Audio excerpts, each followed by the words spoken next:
And now, without further ado, I have the distinguished honor and privilege of presenting to you the Queen of Color, the Mother of Artists, globally acclaimed, award-winning master acrylic artist, and the star of our show, Ginger Cook, as she once again mesmerizes her audience with the daring do's and don'ts of painting with acrylic.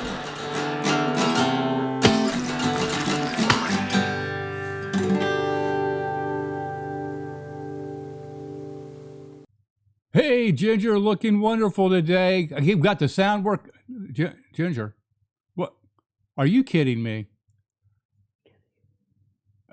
Try it again. Hey, John. Hey, there you are, Wilbur. How are you? How's everybody? Welcome to our surprise Friday evening show. I know that the Olympics were on, so some of you may be watching me and watching the opening ceremonies. I don't know if you can do a split screen or something like that. It's always fun. Kind of every 2 years that happens, so we forgive you if you're not here. How's that? Because I get it. But any event, we're going to have a good time tonight. We're going to be painting the vase that I sort of demonstrated earlier in the week, that when we had some sound issues, which we have actually resolved. We think. Now, you have to tell us if you can hear her and hear me. We certainly hope the sound is correct now, you guys. We certainly hope it. This is what we're going to be painting. I'm going to hold it up like this. Wait. They don't care about the painting. They want to see the T-shirt. Oh, you love this T-shirt? You got to stand up a little bit. All right, look at this. It's called Let Go. You like that? Let It Go. Let It Go. How's that? And a picture of Van Gogh on the shirt, and I found this on Amazon too. How fun is that? Don't you love it? I loved it. And I like the bright green. You usually see me in black. I thought that was sort of pretty. It's called Let It Go. Okay. Let it go, let it go, let it go. So just, just have a little bit of fun. We're going to have a great time. We're going to do our 5-minute drawing lesson first. For those of you who are watching this as a recording, when are we going to get to the painting? Someone actually wrote me that. Can't believe it. I waited and you never painted. You just did that stupid drawing thing. Fast forward till you see the painting parts. This is bugging you, but just relax. This is art. Take your time. You might learn something. You never know. Oh, wait. Don't want to do that. Okay. So, John, if you would be so kind, I want to give a shout out to everybody, our moderators, for hanging in there. Judy's here, and Wendy, and Tanya, and Michelle. Before you name all those names, I've seen only Kim Sim so far. Oh, I lied. Well, they might have been here, and if they were here, I would say hi to them. Hi, Kimson. So appreciate it. But they might have been here. So anyway. They'll show up later. So we want to give a shout out to, and also, these guys are the ones that moderate our Facebook club. And, you guys, we have gone to $3,000 on our 3,000 members. Yes, it costs you now $3,000 to join our Facebook group. It's a charity we're starting up right now. If you don't mind spending $3,000 to join our free Facebook group, sign up now. Where do you come up with this stuff? Do you write your own material? Just asking. 3,000 members. This is what we're up to, you guys. 3,000 free members for our club, but it is an exclusive club. Not everybody gets in. Just acrylic artists like you who love acrylic painting and want to be with nice groups of people that aren't going to bash your art and make you feel crummy about it. How's that? And we're limiting it. We're doing something revolutionary on Facebook with the Ginger Cook. Okay, so now we're asking for $3,000, and she's just admitted that she's a crook. Okay, people, I am sorry. We're going to have to cut this show short. I don't know what happened to her. What do you have for dinner? It's great. You have sound again. You just don't know. Sound again. Boy, who knows what you may have missed when you didn't hear the sound. Okay, so it's the Ginger Cook Acrylic Painting Club. Oh, look, she can talk slower. I'm going to talk slow enough where you can all follow along and I can remember what I'm saying. Now, notice her hands and the gesture. She's now talking with her hands, too. That's for our Italian folks. Just... All right, here's what's so cool about that. I'll tell you what we're doing this drawing. Scoot on down here, John. I'm already down there. That's why we're watching your hands. You told me to scoot an hour ago. Oh, gosh, these senior moments. I love them. Just everybody should get old. It's just such an experience, right? You got to try it once. It's really an experience. One of the things that we've gotten a lot of great feedback on from you guys as comments is these little fast drawing things we do. kind of fast things, how to learn to, draw things that you want to draw. Just understanding basic stuff. And I was thinking, what could I show that would be helpful, right? And I'm going to do a couple of things tonight. I mean, suppose you wanted to draw a box like that. I'm looking, okay, I want to draw a box here. And I'm going to say, I'm going to do this, and I'm going to say, here's my box. Okay, now this line and this line are straight down, not that different than a house, and I'm going to go this way with these lines, kind of sideways, okay? We're just doing a box here. Could be nice if it were even, okay? Now, if I want to say that there's something inside the box, you want to see inside it, like this, maybe you're going to see just a little bit inside the box, and this would be the sides of it, okay? So you're going, well, that doesn't seem too difficult, okay? So if we're just depending on where you had your light. So there's the inside of my box, and then I'm going to, all right, maybe this outside is going to be like this, okay? But here's where we kind of run into problems when people do stuff like this, is they'll make this side and this side the exact same value, okay? And you can, depending on your light source, one of these sides needs to be a lighter, darker color. You got to decide, okay? And the same thing here and here. They've got to be slightly different. And so if you're doing a house or a box or something like that, it doesn't really matter. A building, both sides, one side of the building is going to be slightly different than the other. And if, just check some reference photos and stuff when you're looking at things, and notice, maybe you need to print it out black and white, but notice when something is darker. So for instance, I'm going to say, let's just, if I put this like this, okay, then let's see, let's just do something like that. All right, so I'm going to say that this side is darker than another side. All right, so that's the kind of thing. Maybe this would be a very light purple in here, okay? But this side would be darker, or this side might be darker and this side would be lighter, but they're not all going to be the same value. All right, and this is what we run into all the time on every kind of painting, is that people just have the same kind of value. So if you take a black and white photo, you can't tell something's in front of something else. It's not, everybody says, I don't understand how to draw in 3D. Light your painting in 3D. Make sure that your stuff is, that if you've got, wherever there's a light, there's a dark. If even in the photograph, you may take a photograph where in fact, this came up recently where one of our members painted a seal against a rock. I think that was Elizabeth. She painted a seal against a rock. So she had kind of a rock back here, okay? Just going to erase this, right? She had this dark rock, and then she had a seal head here, like that, and it was dark too, and you couldn't tell the seal head from the rock. Now, that's exactly what it looked like in the photo. And you say, yeah, it was in the picture. You guys, you got to be your own editors on these photos. So then if you're either going to have to lighten the head of the seal, okay? I'm just going to show you as an example, or keep the seal head dark and lighten the rock. It doesn't really matter, but you got to pick something so that you can differentiate between the things that you're painting. All right. Then the other thing I wanted to mention, which I thought was kind of important that I've seen come up. These are just, I do a lot of art critiques for our members of Ginger Cook Academy of Fine Art and Acrylic Painting. People that are monthly and annual subscribers can send me in their artwork, either that they've done on YouTube, maybe some original pieces with a reference photo, or one of our lessons. We have over 300 lessons, and they're going to say, what do you think? What should I do with this? Sometimes I'm just going to say, frame it, man, that looks good, or gee, I really like what you did. I think this is great. And a lot of times I might make one or two suggestions that will make all the difference. And the biggest thing that I see, the biggest thing is something that you can fix yourself. Are we okay here? You turn something off? I turned Alexa off. She's still over here. Okay. The biggest thing that you can see for your stuff, okay, this is the biggest thing, is the values.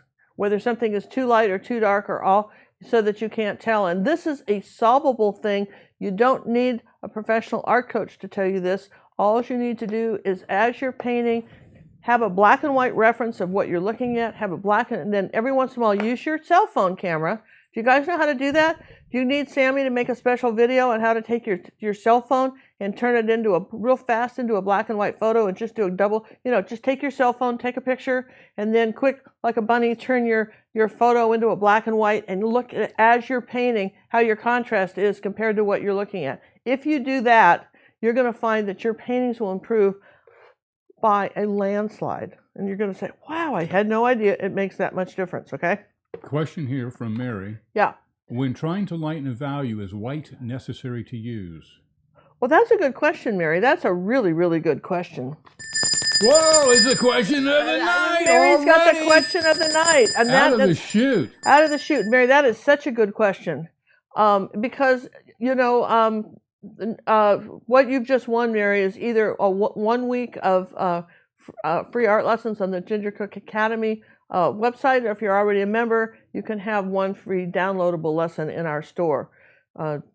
So anyway, I'm going to answer your question now. That is a good one. And the question for those of you who didn't hear it was, does it have to be, do you have to have white to lighten a value? No, absolutely not. And then think about this for a minute. For instance, here's 2 colors of green, okay? So if I've got a dark green leaf here, like that, here's light green for a highlight, okay? And if it's not light enough, I might take yellow and put yellow over that, assuming that the yellow will show up here on this, right? Okay, and lighten it up this way. But this value is definitely lighter than that one. Do you see what I'm saying? So no, you don't have to use white. In fact, yellow is a very good color to lighten things with, okay? For instance, again, it depends on, let's just talk about our grayscale for a minute. Where did we put that? Because that is such a good question. I think it really bears answering here. If I had a grayscale, I'd show it to you. Here it is.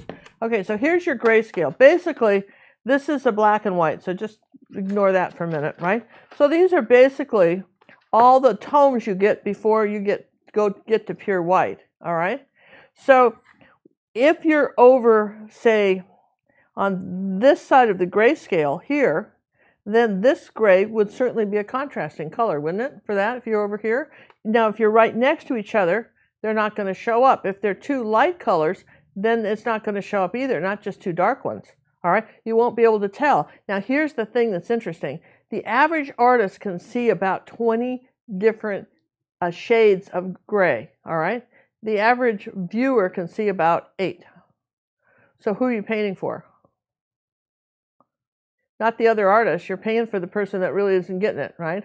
You're kind of dumbing it down for them in a way, all right? Because you want it to be really bold. It's like almost when you, and then your lightest light and your darkest dark should be right around your center of interest, because that's what's going to capture the, that's going to capture the viewer. You don't want some, big white spot off that has nothing to do with what you're talking about, So sometimes it's just subtle, sometimes it's very bold, depending on what you're doing. Don't you love these little chalks? I got to, again, thank Sharon Poof for those. She found those at Michael's, but I really like all the colors, don't you? Even if they didn't work at all, I'd love them, but they seem to work, right? So, sorry, man, I really just like those a lot. So anyway, that's my fast drawing tip of the day. And I feel compelled to tell you this too, and I don't know why, but I feel somehow this has come up. Somebody was doing, all right, so here's some stairs, right? Here's some stairs. They're coming up like this, right? And I'm going to here's a riser, okay? It's coming up like this, right? Well, as stairs get farther away, you're not going to see these giant risers anymore. Eventually, it doesn't go that way all the way up. Things get, kind of flattened out. So I want you to, when you're looking at something, have a reference, don't make it up. Notice that, for instance, as you go farther back, your stair risers get, they kind of flatten out, and then you just sort of indicate stairs. So they get shorter, okay? So those were the things that I wanted to mention, because I have seen that in some paintings that have come back. Now tonight we're going to be painting, this is one of our old dead artists. His name was Edward Villard, V-I-L-L-A-R-D. He was French, V-U-I-L-L-A-R-D, Villard. And he was painted this in the 1800s. Here's the original, kind of late 1800s, all right? It's a French artist, and I really like this. We did this before, but one of the things that I didn't like about it, and that's fair, was that I felt like his flowers were really crowded up here. Now, who's to know if the original was like that? Back during the war, thieves would come into an art museum and just take a knife and cut things out of the frame, and then maybe when it got stretched again, you lost some part of it. So I'm not even sure if that was the original. We don't know. But in any event, here's what we did, what I did Monday, just kind of talking to you and doodling and stuff. And I thought if it was on a little larger canvas, what I would do is I could position this about like this. I could include then the entire tablecloth and still have a little bit more room up top on a 9x12 to give my flowers, I felt a little more breathing room in the picture, all right? So what I'm going to do is I'm just going to take, I'm going to just come down here like this. I'll give you the measurement in a minute. That's going to be my, where I'm going to say my table starts. This is a ruler. Does it have any numbers on it? I think it does. They're clear. Okay, so I think I'm coming up here about, I looked about 2 inches up from the bottom is where I'm going to start this. And someone said, do you have a traceable? And we're going, no, because I think that anybody could draw this in, all right? So we're going to say, here's our oval for our tablecloth. And let me just, I'm going to look at, not at this one, but I think I'm going to move this bell out of the way. And let's see, let's just come up a little higher with that. Here's our tablecloth, and let's come up. Instead of, if we're doing this, let's do it about 2 fingers and start there and give us a little bit more room for our tablecloth, which is about 4 fingers wide, okay? Now, I don't want to go up any higher than this with my vase, because if I've got my if I've got my flowers up here like this, okay, I'm going to do this sort of backwards. And I've got, there's the top of the vase. Here's where it curves. The feet come right, the bottom of it comes right here. But this is here, I'll show you. See, this is right off about a finger's width above the table. So now you're talking about a straight line here like that. Okay. Then curve the bottom slightly. I'm going to come up here like about this far and curve the top. Then here's the top of this vase here, and then curve that in like that. Curve this in. We're going to put it down like this, and then this gets curved like that. And voila. That's French, voila. I'm kidding you guys. It is, but, let's have a little humor here. All right, so basically, you can see that that's, this is just a cylinder, really. With well, let's see, which way did he curve this? Did he curve it this way or under?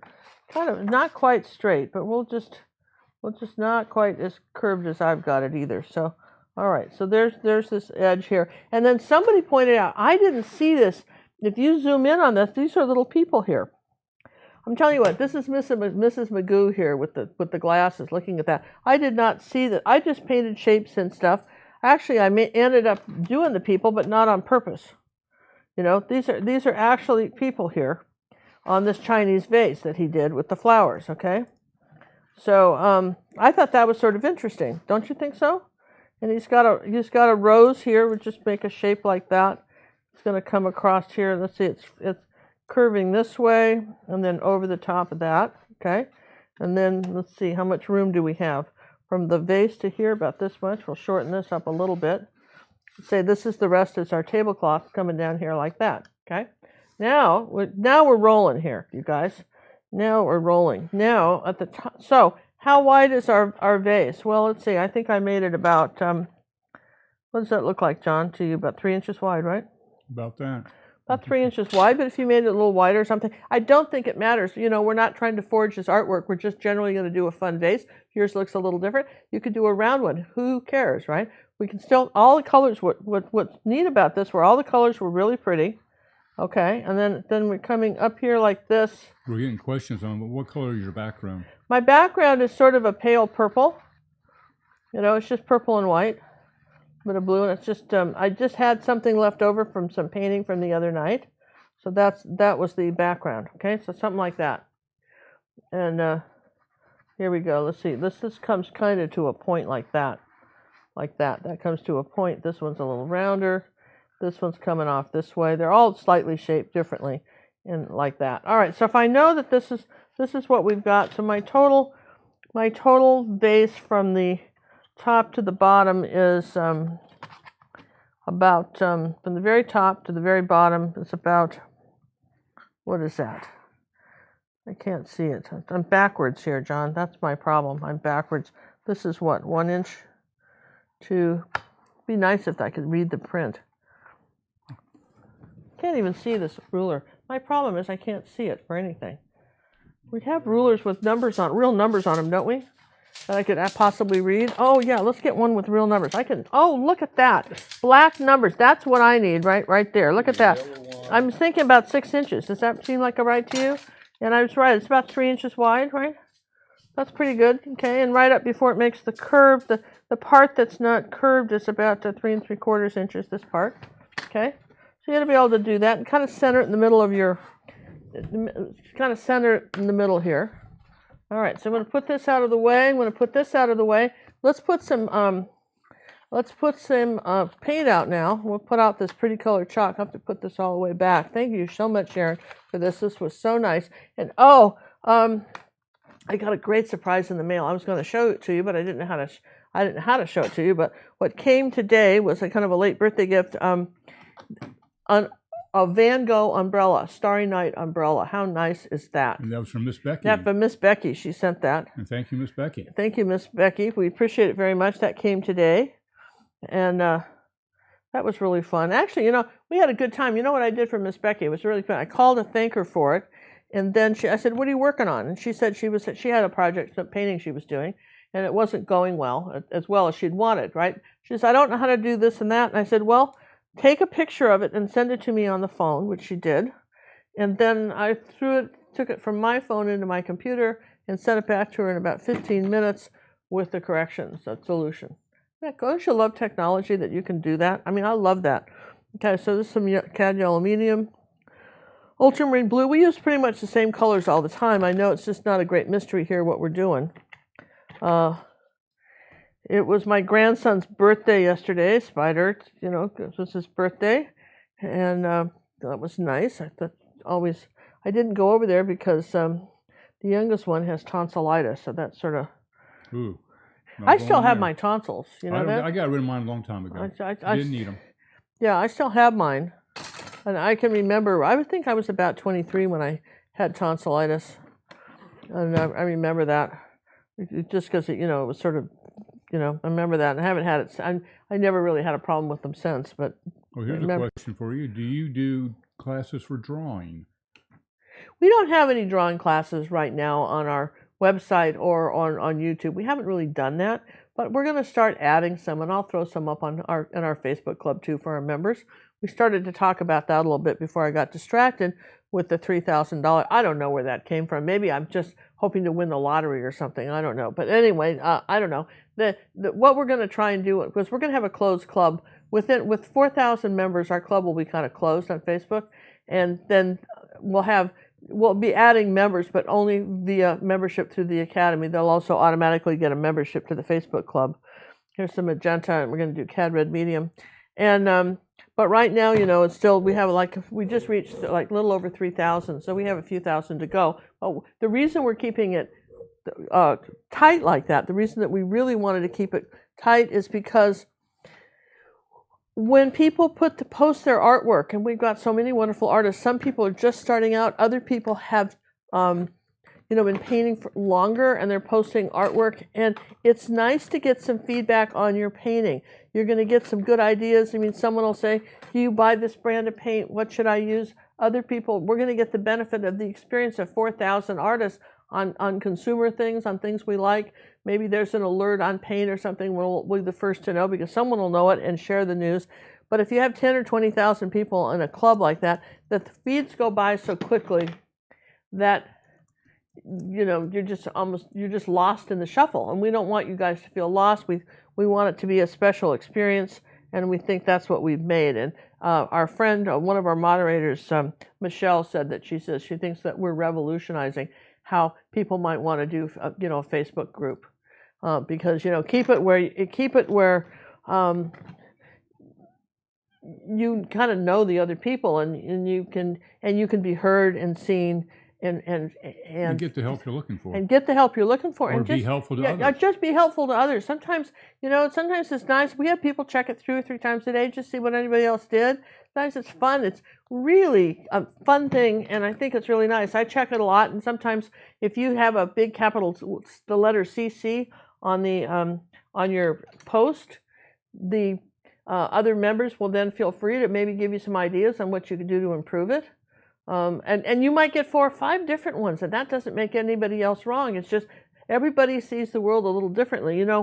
Police people will tell you that the worst witness is eyewitness, because if 4 people are looking at an accident, we all saw something different, and it's artists, we're all seeing things differently too. And somebody wrote the other day and said they had painted something of mine, but they'd done it differently. Well, sure, that's fine.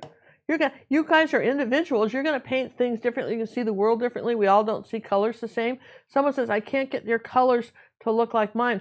Have you noticed how many monitors there are out there and cell phones and TVs people are looking at on? And even the colors that we're looking at from these old dead artists are not even correct. They're just kind of correct, but they're not really. Because if you go to the art museum and look at a painting in person and then you look at prints of it, man, they're really off. And the flash and stuff like that will harm the painting, and it will start to make it fade. An original, something's worth several $1 million, to have a lot of flashes. That's why they don't allow them in art museums.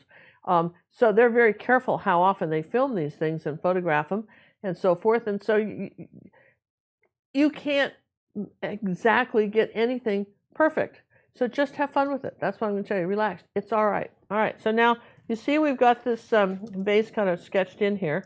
And I think what I want to do is I'm going to take a little bit bigger brush and just kind of work on the background a bit. All right. I want kind of a light blue background. So I'm going to start with a little bit of white. And tiny bit. Phthalo blue is a little bit like kryptonite. It stains really cute. So really, really strong. All right, so here we go. Here's some light blue, okay? And that's pretty. All right, now we're going to just come up here like this. I'm just using a flat, bright brush. And I'm going to just start with a little bit of color. Maybe I want a little bit of ultramarine blue with that. Maybe add some color in here like that. So I'm not trying to kind of go around my flowers. I don't have to have it too perfect. I just kind of needed to know where they'd go. I'm going to come up here and just come around these guys like that. MWB Arts would like to thank you for the coaching last night on my dog painting, Ginger. I will be making the changes soon. Oh, all right. Okay. And I'm so glad that helped, because here's the thing. A lot of times, one of the things that people have is that they want pets, and particularly as artists, you may find you're very good at doing pets. And so people will give you photographs. Don't take their photographs. Go photograph the dog. Because chances are they've got this hideous photograph that you've got to work with. And if the lighting's terrible, and now you're trying to figure it out. Film is obsolete. Cell phones, all have cameras.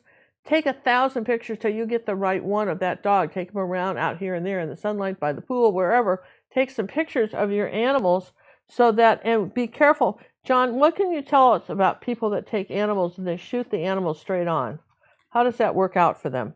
Well, we had, you can get a very distorted view. Like if you do like the nose down or something like that, you're going to get a very distorted, elongated nose, and it's going to look very funny. And as an artist, you may be tempted to paint it that way. And in reality, the dog's nose isn't that way.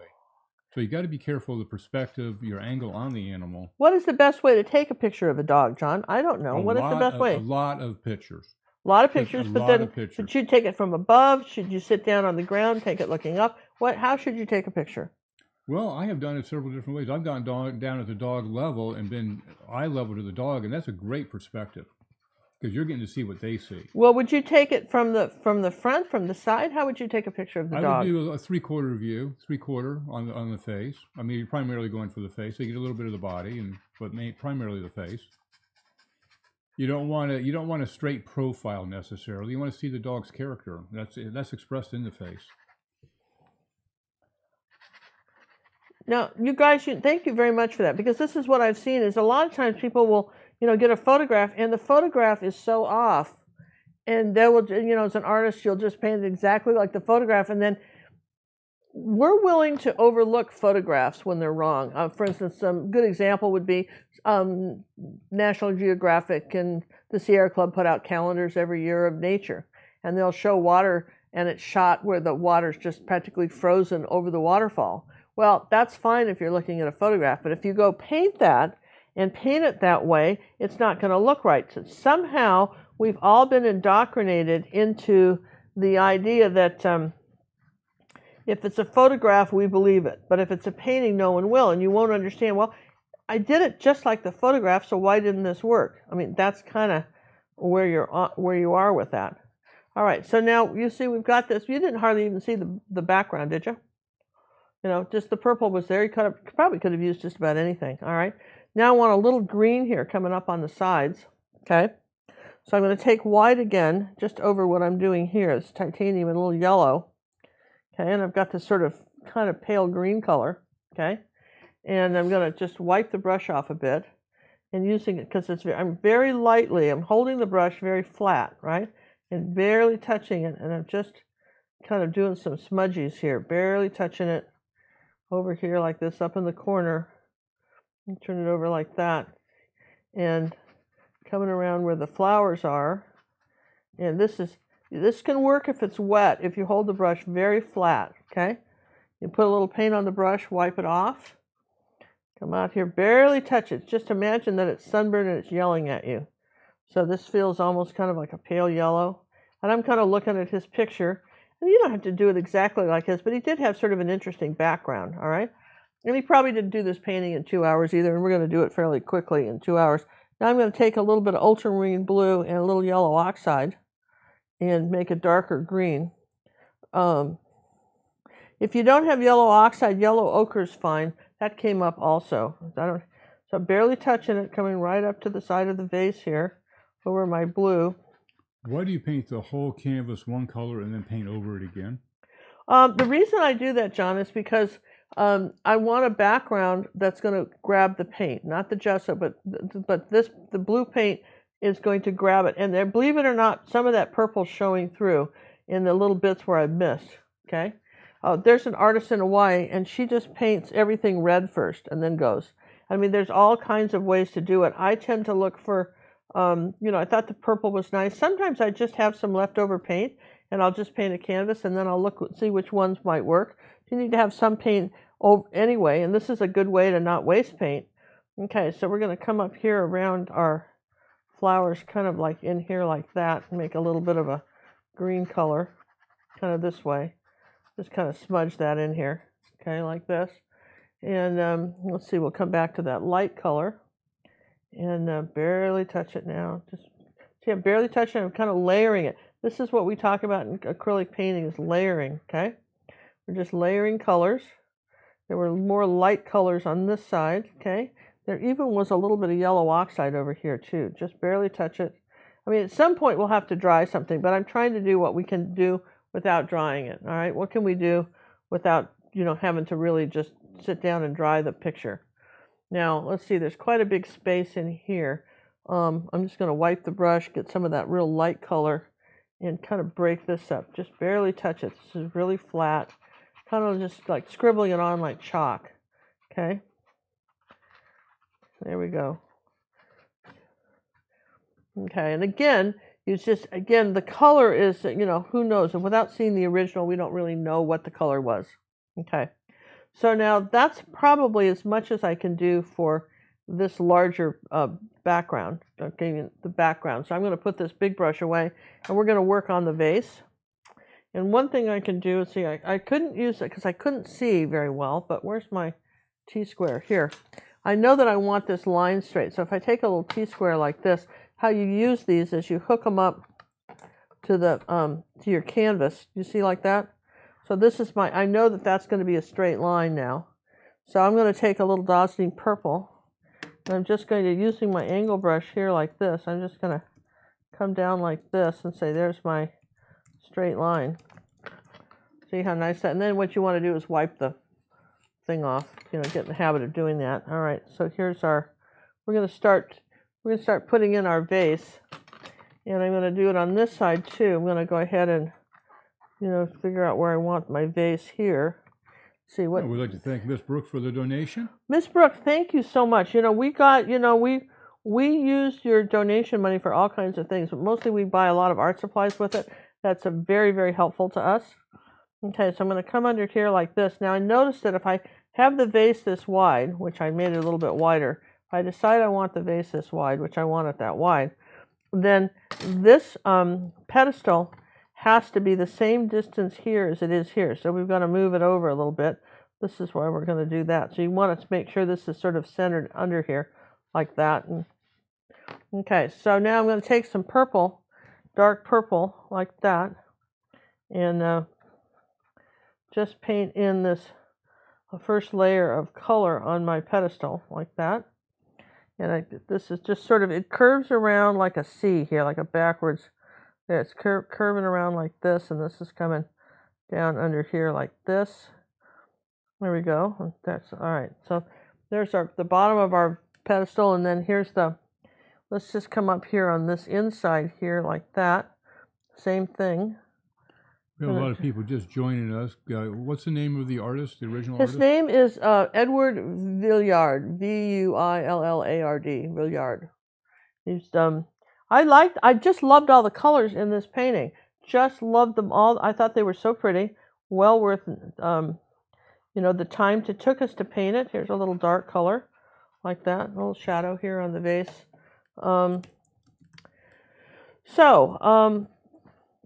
Here, I'm just going to put in what we can with light purple. Then we had some light purple right in here like this. So you see, I'm just going to kind of little stripe that. And it's a Chinese vase. It's really pretty. I thought it was really pretty. There's a kind of a line like this, and there's these two people. I didn't get they were people. Somebody wrote and said, those are people on that vase. I'm going, wow, you're right. They're people. Look at that. So I just, all right. They're just colors to you. Just colors to me, man. I remember one time my daughter Cinnamon and I, we had a commission to do 12 paintings for a giant commercial air conditioning company, and it was a project we worked on together years ago. And I don't think she was married to John yet, and she was still in college, and and they were all 48 by 60 paintings, and at some point, we just, some of this, painting, bulldozers and tractors and outhouses, and, then they could critique them and say, you got the wrong shaped roof on the outhouse. We don't use that kind anymore. And I mean, it was crazy. I would never do it again. But in any event, a lot of times we were just painting colors and shapes. I had no idea what any of this stuff was. I've done that several times. One thing about it, it came up in our group. The question came up on Facebook about commissions, okay? About, the advantage or disadvantage. This is sort of white with a little bit of yellow oxide and titanium white, right? The advantage and disadvantage of painting commissions. And do you take a commission? And my advice to you guys on that, on commissions, and I found this from personal experience, if you don't love it, don't do it. Okay? There's nothing worse than painting a commission or painting a painting for a friend if you hate it. If you don't like it, don't do it. They'll know. At some point, it'll know. Okay, it'll show in the final product. It'll show in the final product. And take a little bit of ultramarine blue and yellow oxide. Neil would like to know, how do we decide what direction do we do the brush strokes on the background? Well, I kept them very flat. And then in his, if you look at his, they're just very flat, almost sponged in. And then these are kind of up and down, all right? But this is all very flat. That's why I kept I kept it very flat. Just, when in doubt, that's kind of the trick here. You just scrubbed it on. Just sort of scrubbed it on. Okay, so here's this green here, and we've got a little bit of green down here. We're just, this is a very nice background here. I like this. Let's see, we want something, there's a little bit of white right here that came under here like this, under here like that, and this little line is smaller. Okay. See what we're painting there. All right, so that's so far so good, yeah? And then let's see, above this, I think I'll bring the original down. Just heck what I painted. Now at this point, I'm going to bring the original down and go work from that. I'm going to get a little bit lighter still. The lightest part is up in here like this, and this is sort of up and down like that behind that Chinese lady. And then this is a little bit whiter. There's a little bit of white paint right here like that. It's a little bit lighter here, and then take a little bit of white. It's definitely, I don't know if I can get it light enough here because that's still pretty wet, but a little bit lighter right here on this edge, right like that. All right, so here we go. All right, so that's our vase, and let's see, what do we got? Down here, what he did was he had sort of on the toe of the vase, he had something kind of light, but there's still almost a purple line around it. I don't know what he was painting. No idea. And obviously, you know, I haven't seen the vase, but he had some sort of yellow little spots going under here like this. And I'm right with John here, a little yellow and yellow oxide, and I'm right with John, and then I'm just painting whatever, right? I'm just following color patterns. That's all you can do, right? Following color patterns. What color did Ginger mix to make that pretty green? Lisa would like to know that. I used this green right here. I used that just the white and yellow and a little bit of ultramarine blue. I think that's what we used. Okay. Absolutely. Just a little bit of, let's mix it again and make sure that we're all on the same page on that. A little bit yellow. Yeah, there you go. That's sort of, maybe some yellow oxide in it. There you go. You want to come right up underneath this vase here, like that, with the green on both sides. Make it a little bit darker. In fact, if I add a little more blue and darken it, there's actually a green line here around the tablecloth, right here, around this table like that. Okay, like this, and then we've got some dark green right next to our vase here too. The very nice dark green line. It's interesting how there's just all these colors show up in this. There's a little bit of dark green right under here too. Kind of this edge, and then it's coming down like that. Okay, so it's a fun little thing. Let's take some phthalo blue and white now, and a little bit of yellow and more white, and make this turquoise color. And then right up in here, I don't know what this was, but it's in the vase, so I'm putting it. There's some slight turquoisey color right there. I thought it was pretty, whatever it is.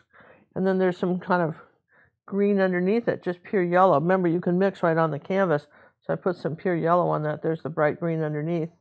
And then there was some bright green over this, which I don't know. Some green here. A little bit of green down in here. Putting that. Okay. So, I mean, I love stuff like this because, I mean, a lot of times, John's right. Who knows what we're painting here? We're just painting it in, right? Let's take a good time doing it.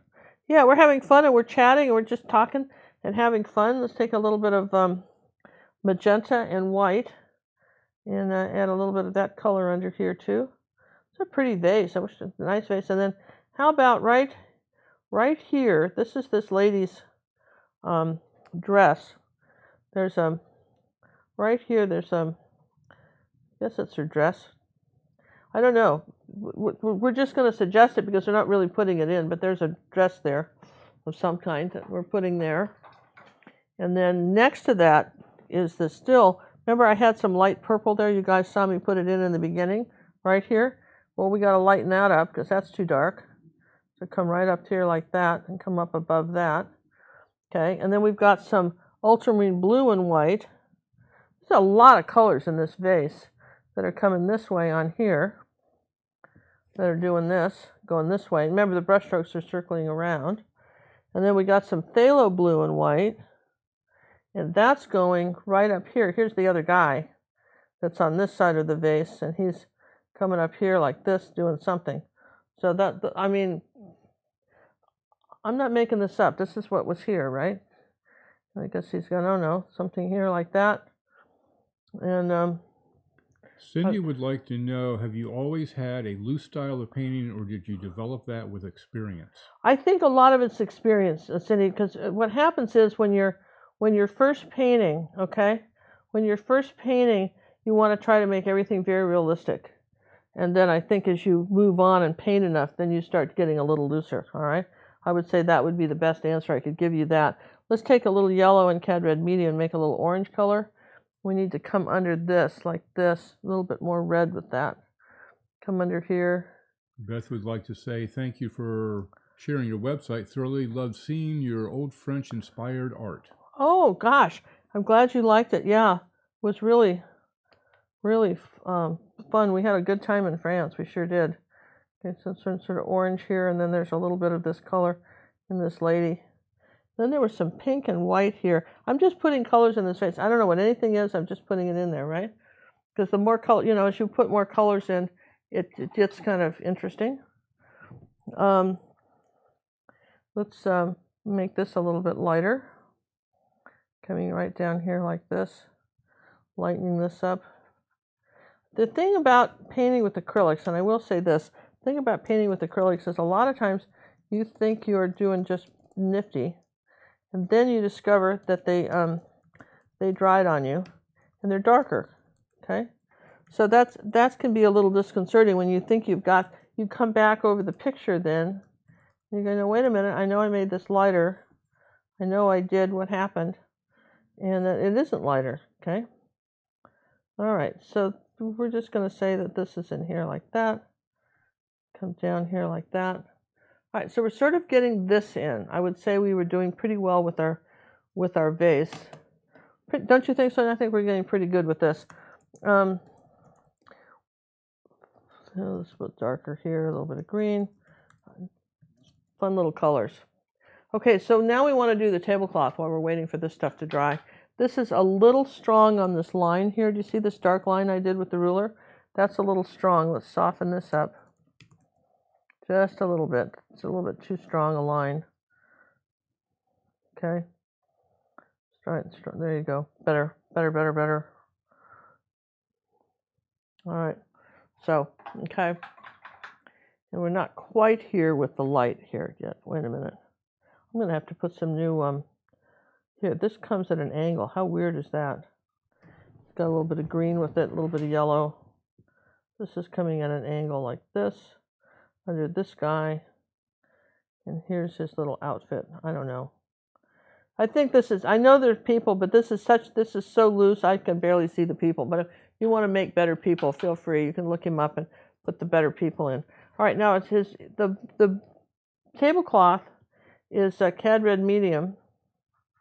So let's put some of that color out, like that. Let's just come out here and add some Cad Red Medium, and just come along here like that. And I think I want to take a little bit of white with that. Eric, thank you for the donation. He says, thanks for your advice this afternoon. I sent you the redo. Oh, thanks, Eric. I appreciate it very much. I'll tell you what, occasionally, you know, I get on Facebook a lot and people post, they don't always ask for opinions.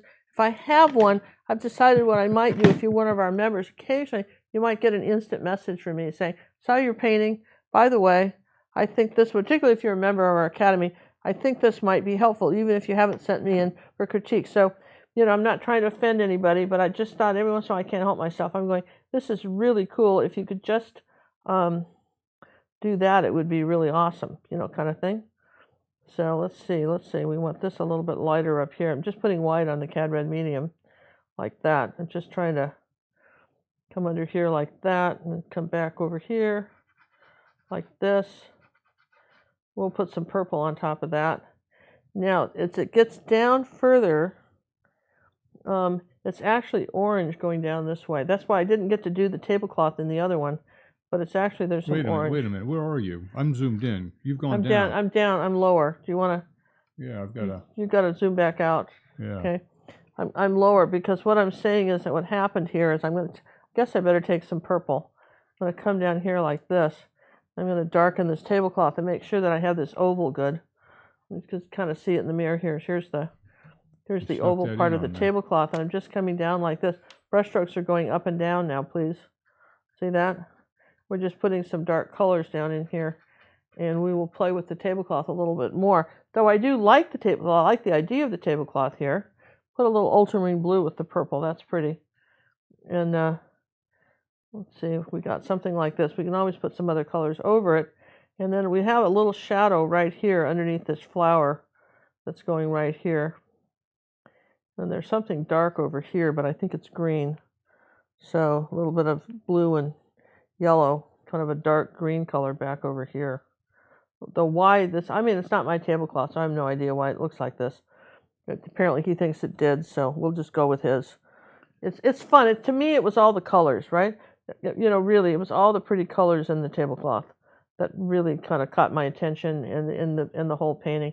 Thought all the colors were really pretty, and you know. Anna's having trouble knowing when to glaze back a part or parts of the painting. Any suggestions? Yeah, one of the things you can do is, you've ever heard the expression "turn on and off the lights"? In other words, Your painting, your stuff dried darker than you thought, or it went lighter than you thought, or it just did something different than you thought. Fair enough? It went a little bit different than you thought. You had a plan and it didn't quite do your plan, right?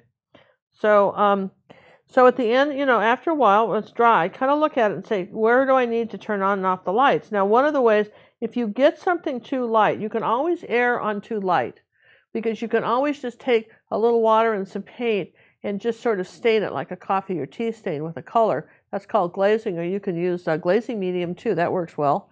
And you can glaze something back so that if you get something, you either have to use paint and get something lighter. You can't say have a dark color and glaze something lighter over it, okay? But you can always go darker. Good to know? Good to know.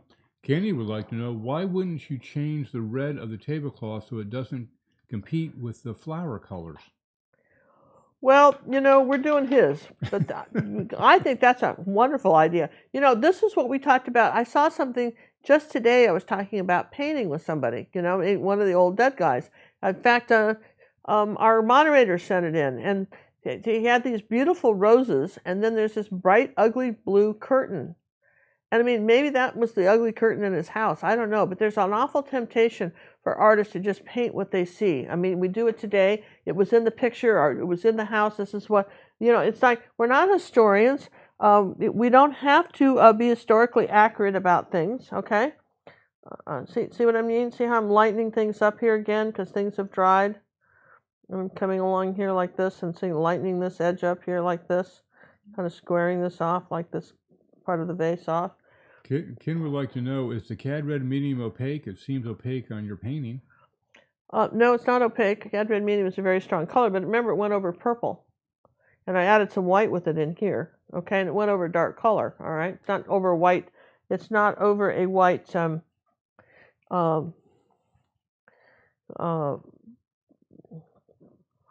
canvas. It's over color.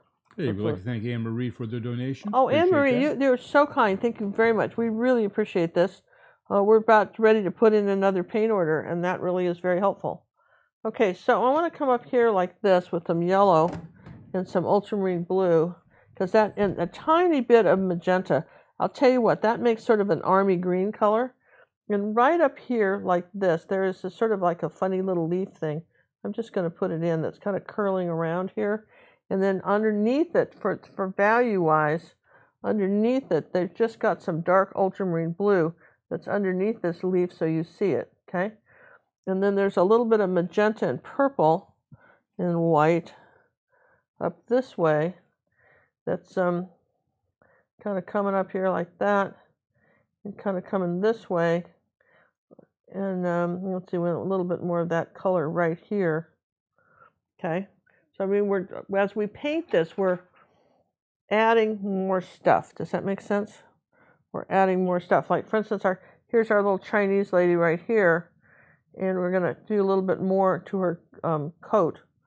I would have to put my glasses on and take the iPad and blow this up to really see the fan. I mean, I don't think I'm just painting color because I'm not really seeing the whole picture. She's got, if I put my glasses on here, you're seeing there's a kind of a head, something like that with some hair up there. I don't know, like a bun or something.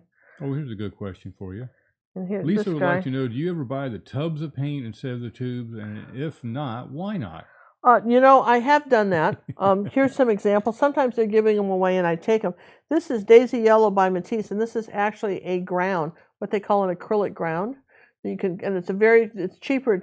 It's acrylic ground. It's like almost like a colored gesso. So if you have to paint, an underpainting on a giant painting, it's a lot cheaper to use this than say your Cad Yellow medium, and it goes on much smoother. It's like pancake batter. It goes on really smooth. And then here's an example of Matisse, just ultramarine blue in a jar.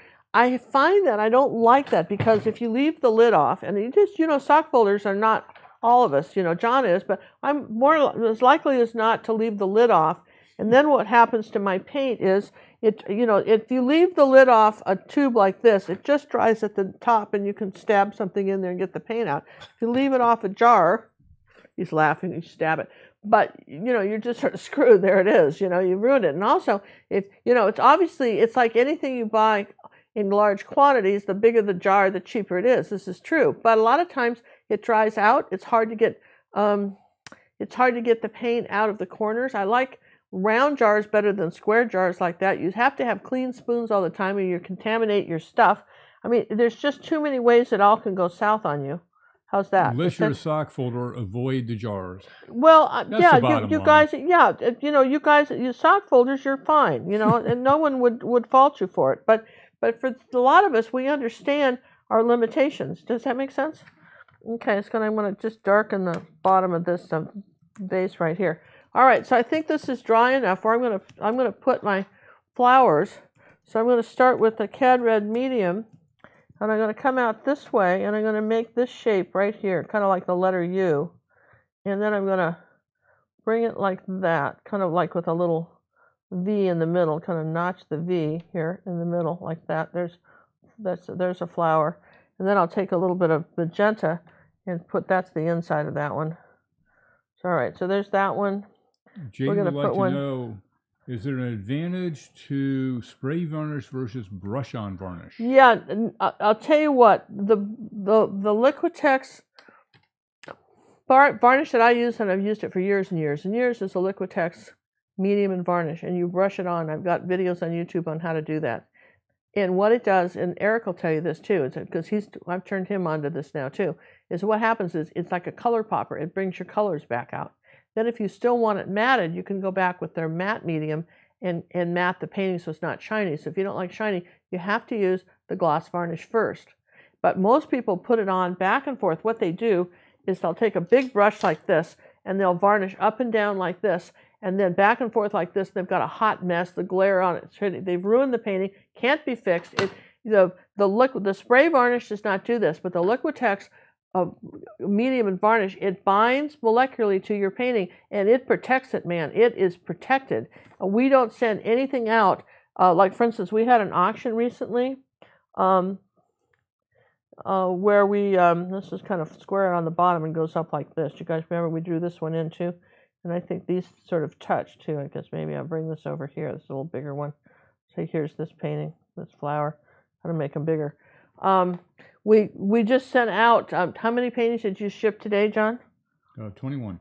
21 paintings from our art auction today. You guys should be getting them soon. And we want to make sure we got them to you in time for Valentine's Day, if physically possible, barring the weather and, the creek don't rise and all that stuff, right? Okay. Here's our flower right there. Deborah would like to know, what is the best way to know which side your light source is coming from? Look at a reference photo, and you can tell. Take a black and white photo, and you can tell.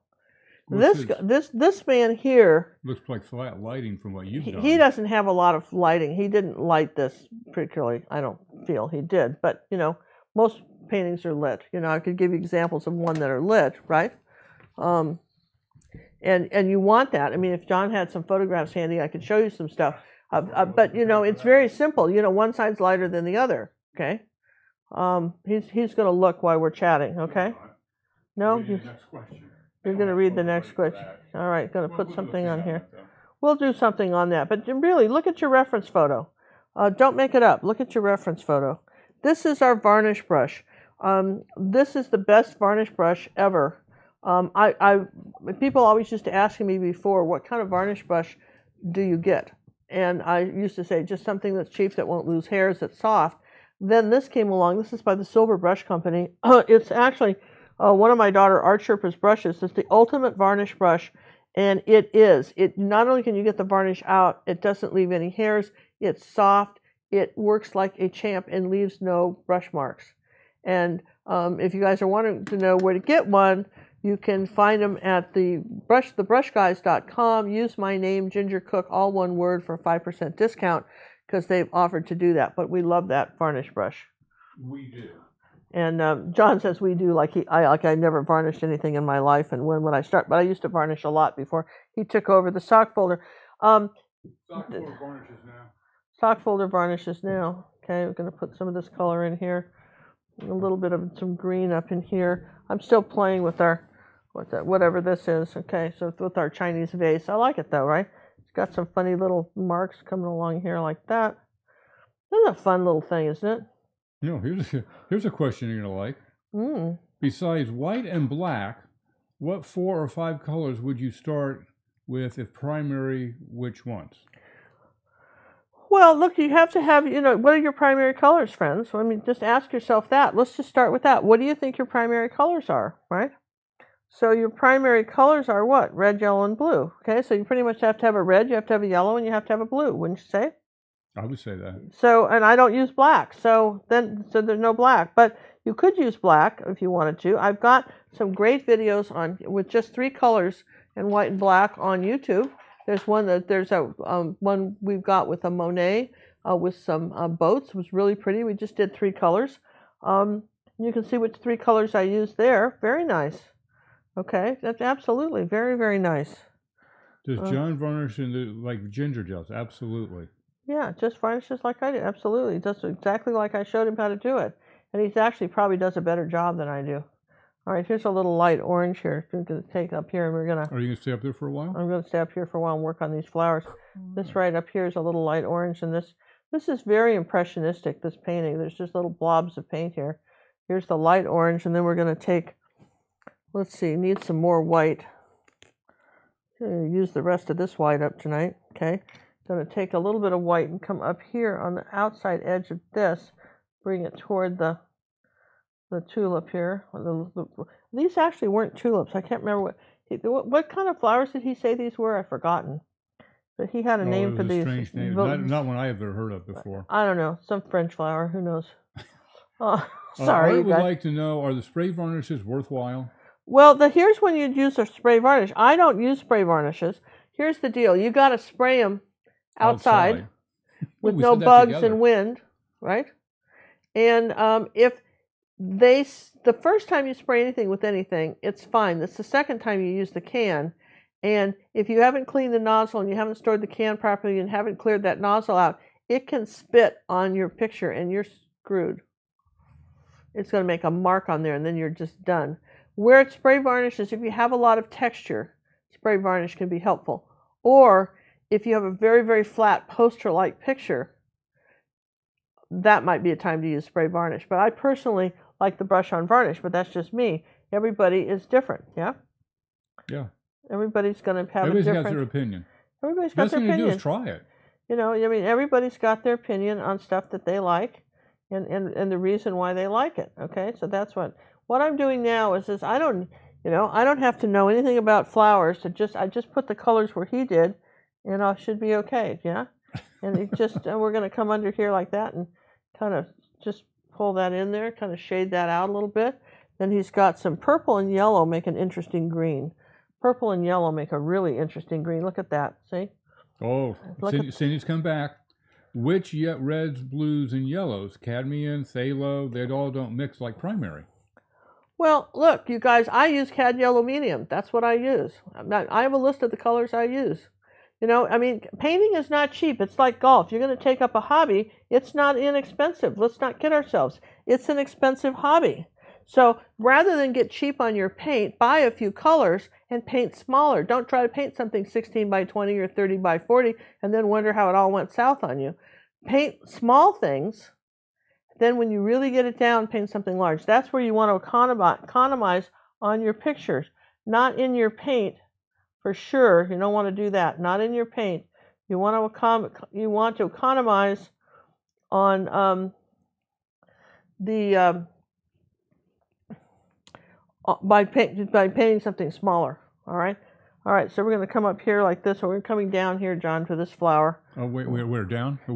Down here at the bottom of the vase because I'm into this green. Okay? You always do. Thanks for telling me. I'm coming down to the bottom of the vase, and I'm going to come down here. Want a little bit of a... When did you paint it red? I missed that. I want a little bit of bottom down here. I want some of this color on this face. All right, so I've got a stem that's coming up like this. It's crooking like this, and then it's coming off like this in curves. Do you see that? That's what it's doing on this flower, like that. Okay. We want to thank Martha Rose for the donation. Ginger and John, I love you guys and love your shows and your videos so much. Thank you, Martha. We appreciate it very much. We really, really do. We can't thank you enough. That's very nice. Thank you very much. Carolyn would like to know what happens if you use a polyurethane like a Minwax. I wouldn't. I wouldn't. Call the paint company, see what they tell you. Yeah, I'm not a chemist, you guys. So, you get a Artist. lot of bad advice on YouTube. That's all I can tell you. You guys are getting full of a lot of bad advice when people say the craziest things. And, you're going to have to. The one way is to check it out. But I certainly wouldn't do that. Sarah would like to know, what is your opinion of Golden's MSA varnish? The thing that Golden makes a very good varnish. I personally did not like for myself, I didn't like the varnish that they use for acrylic painting because you have to mix it with water. That's a sock folder thing. You have to measure so many parts water to so much varnish. That is far too much trouble for me. Not saying it's not a nice varnish. I'm just saying that I feel like screwing around with it. How's that, fair? Now, it came up in the Facebook group that some people's varnish, not the Liquitex that we use, is smearing the Posca pens. Yeah, that's right, too. So if you use the Posca pens, you may want to check out which varnish. We have used Posca pens and Liquitex varnish without a problem. Very successfully, have we not? Very successfully. Very we successfully. have. We've used it very successfully. So I think what I need to do is just come under here like this. Where's my angle brush? Why am I using that brush? That's a little bright brush.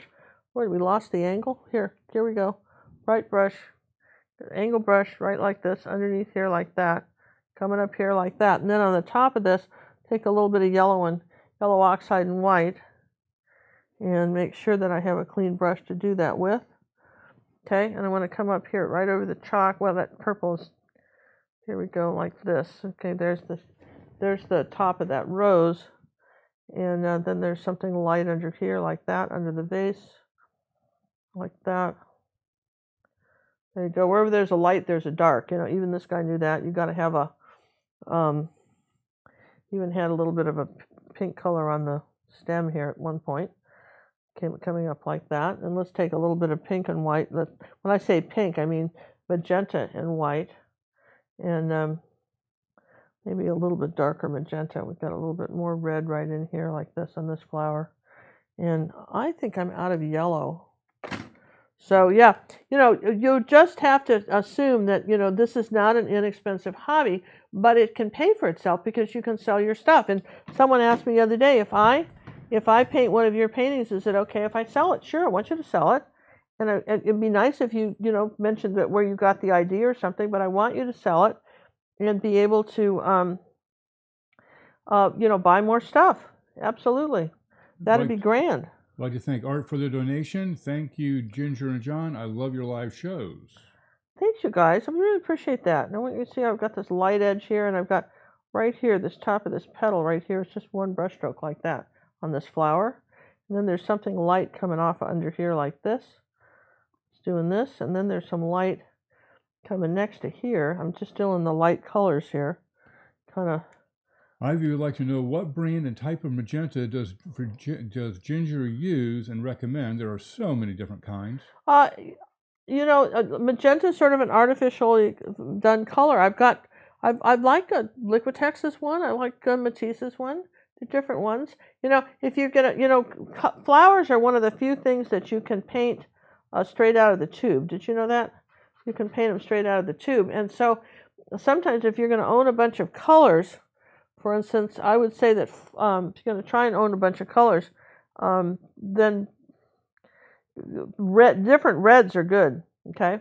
For sure, different reds are an absolute must. Let's see, I'm going to make this a little indentation here and put that little brush stroke, but if I come down like that, there's something like that, okay? Now, Mary would like to know, can you paint over varnish to make a correction? You go, whoops, I varnished, but now I got a boo-boo. Well, if you're using Liquitex medium and varnish, you can varnish and paint and varnish and paint and varnish and paint till the towels come home. It's fine. It's called an isolation layer. Yeah, you can absolutely do it. And sometimes if you're doing something that's really detailed, you know what I mean, and your canvas is rough and it's skipping, okay? Sometimes what you can do is, we can darken this here a little bit like now. Starting to add a little bit more color to our vase here and come up here with a little dark. Sometimes what you can do is, varnish it and then come back with your brush and lettering, and it works pretty well. All right, like that, it just really does. So that's that's another thing you can do too. Okay, so now we got our tablecloth here, and we got some purple that's kind of spilling down this way, like this. Now let's get a little bit of pink going. I'm still on my tablecloth, and ooh, that's too much. I'm just going to change brushes here. I think I want my big brush for that, the one I did the background with. And I'm just going to take it and kind of smudge that out like this. And then I'm going to take a little bit of red. See, ooh, too much, and then just do something like this. Add a little bit of red in here like this. Ooh, that's a pretty bright red. Let's do that. That's that cad red medium and a little bit of yellow. And let's just put that right there on top of this, holding it flat, coming around here like this, bringing some color down. And then I'm going to pinch the paint off the brush, and this is called dry brush. I'm going to kind of scrub it over the purple that's already here. So the purple shows through. So the purple shows through. And here's a little bit of the peach color too, pink, kind of rather pink magenta color. Pull it down like this. Monica wants to know what size painting sells the best. Monica, that's a good question. It just depends. Here's the thing. People are looking for paintings to go over their sofa. So, or one or two paintings to go over the sofa, and they're looking for images that would look nice. So if you want to know what's selling, go to a furniture store, okay, and check and see what kind of things people are buying, and see what people and what they're paying for them too. Because if they can go to Bed Bath & Beyond, for instance, and buy something pretty inexpensively, then they're just much less inclined to want to buy something from you that's expensive. Does that make sense? Let's put a little yellow with this magenta. So again, it just depends on who your collector is, who's buying it, the age of the person buying it. That all makes a difference. Okay, let's see. We need something a little bit lighter on the tablecloth back here. So now I'm going to just sort of dry brush this around here like this. We'll come back and play with this tablecloth. You see me just take a little bit of white paint now and just scrub that on here, sort of scribble it on here like this, almost like I'm scribbling. So you put the paint on your brush and you wiped it off. And wipe it all off. Put it on, wipe it off. There's even a little bit of ultramarine blue and white that's on here too, like this. Whoops, too much paint. You get too much. I'd like to know, how long have you been painting, John, and when we see you work? John has not had time to paint. Do you realize how many hours a day John spends just on our projects to get these lessons up, these videos up here? We're going to come back up here to the vase now and put a little more of this. Will we do 5 paintings, 6 paintings? Yeah, he did 5 or 6 paintings before he kind of ran out of. We ran out of time for John to paint stuff. We really did. And I'm not trying to be mean, but John's job, his main job, besides the other computer websites and stuff he does for people, right, is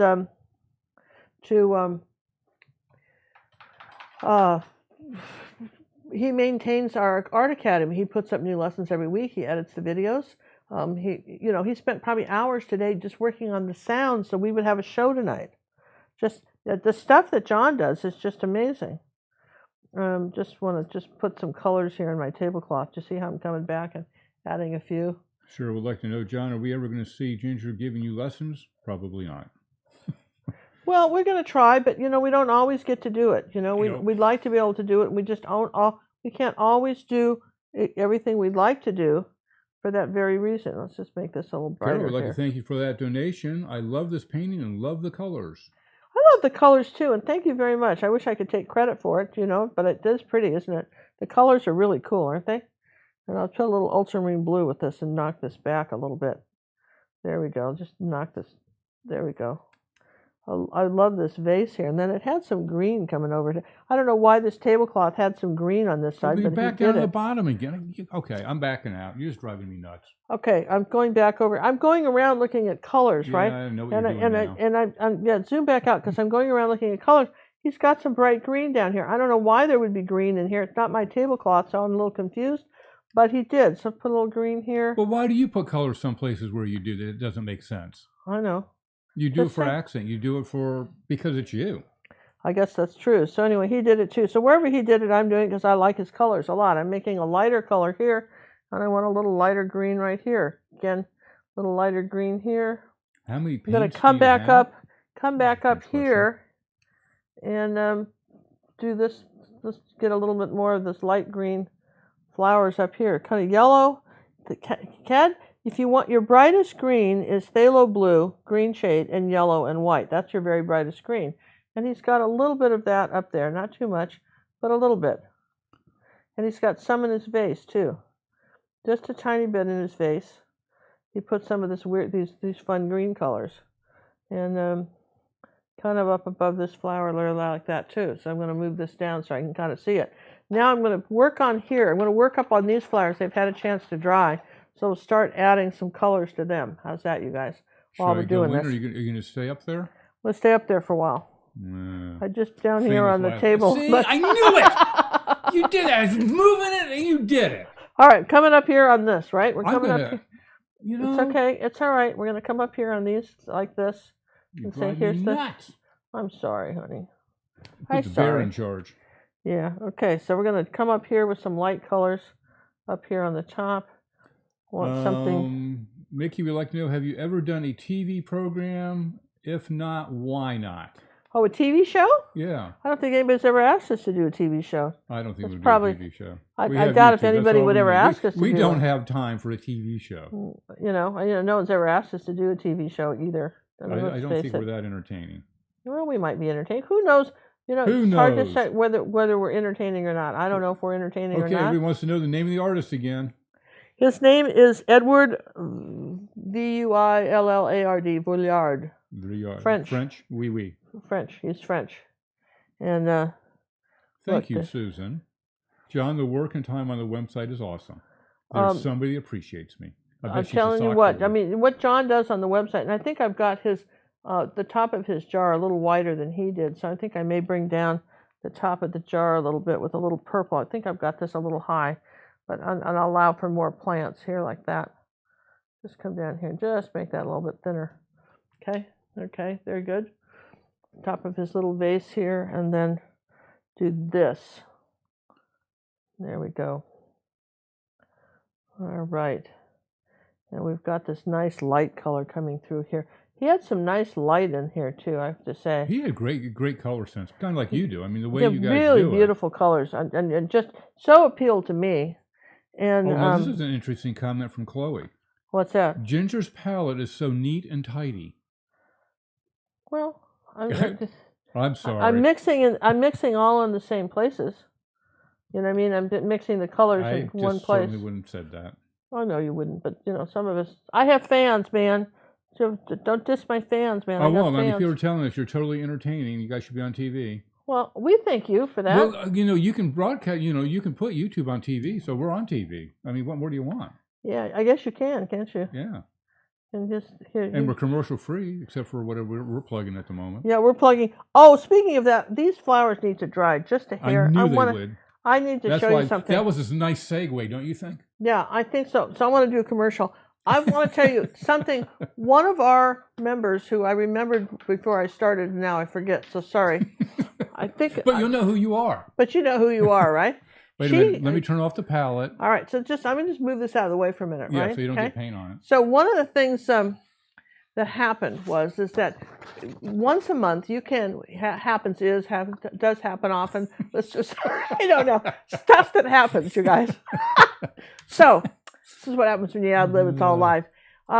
Anyway, you can send me an original piece once a month, and as long as you send me a reference photo and you're a member, and then we'll work on your project. And I don't care if it's some other artist, as long as it's not another YouTube artist. Pretty much anything goes. It's between you and me, and I'll help you. I mean, I can't teach the lesson, but I can teach it to you if you send me, this is what I'm working on, right? Or maybe it's just a picture of your dog. Are we basically talking about personal art coaching? We're talking about personal art coaching. Okay, I was wondering where it's called personal art coaching, yeah. And so this was a lady about a month ago that she said, this is my reference photo. This is what she sent me, okay? Okay, now just sit it there for a second. Can you put everything this is my reference photo that she wanted to do. Now, here's the thing. This is again a photo that's been screwed around with, you know, like hey, we call that our own artistic method. It's been manipulated, okay? Oh, you know, I don't like that word. Too bad. Get over it. It's been changed, okay? So it's not exactly what happened. It's been enhanced, but it's got some really interesting colors here and the light, and then you've got these big dark rocks and so forth. And anyway, this was the picture, and she really was fond of that, but she thought she could take it further. It's still a very good reference, okay? So this was the first painting that she sent me from that. It was a big, long, skinny painting, okay?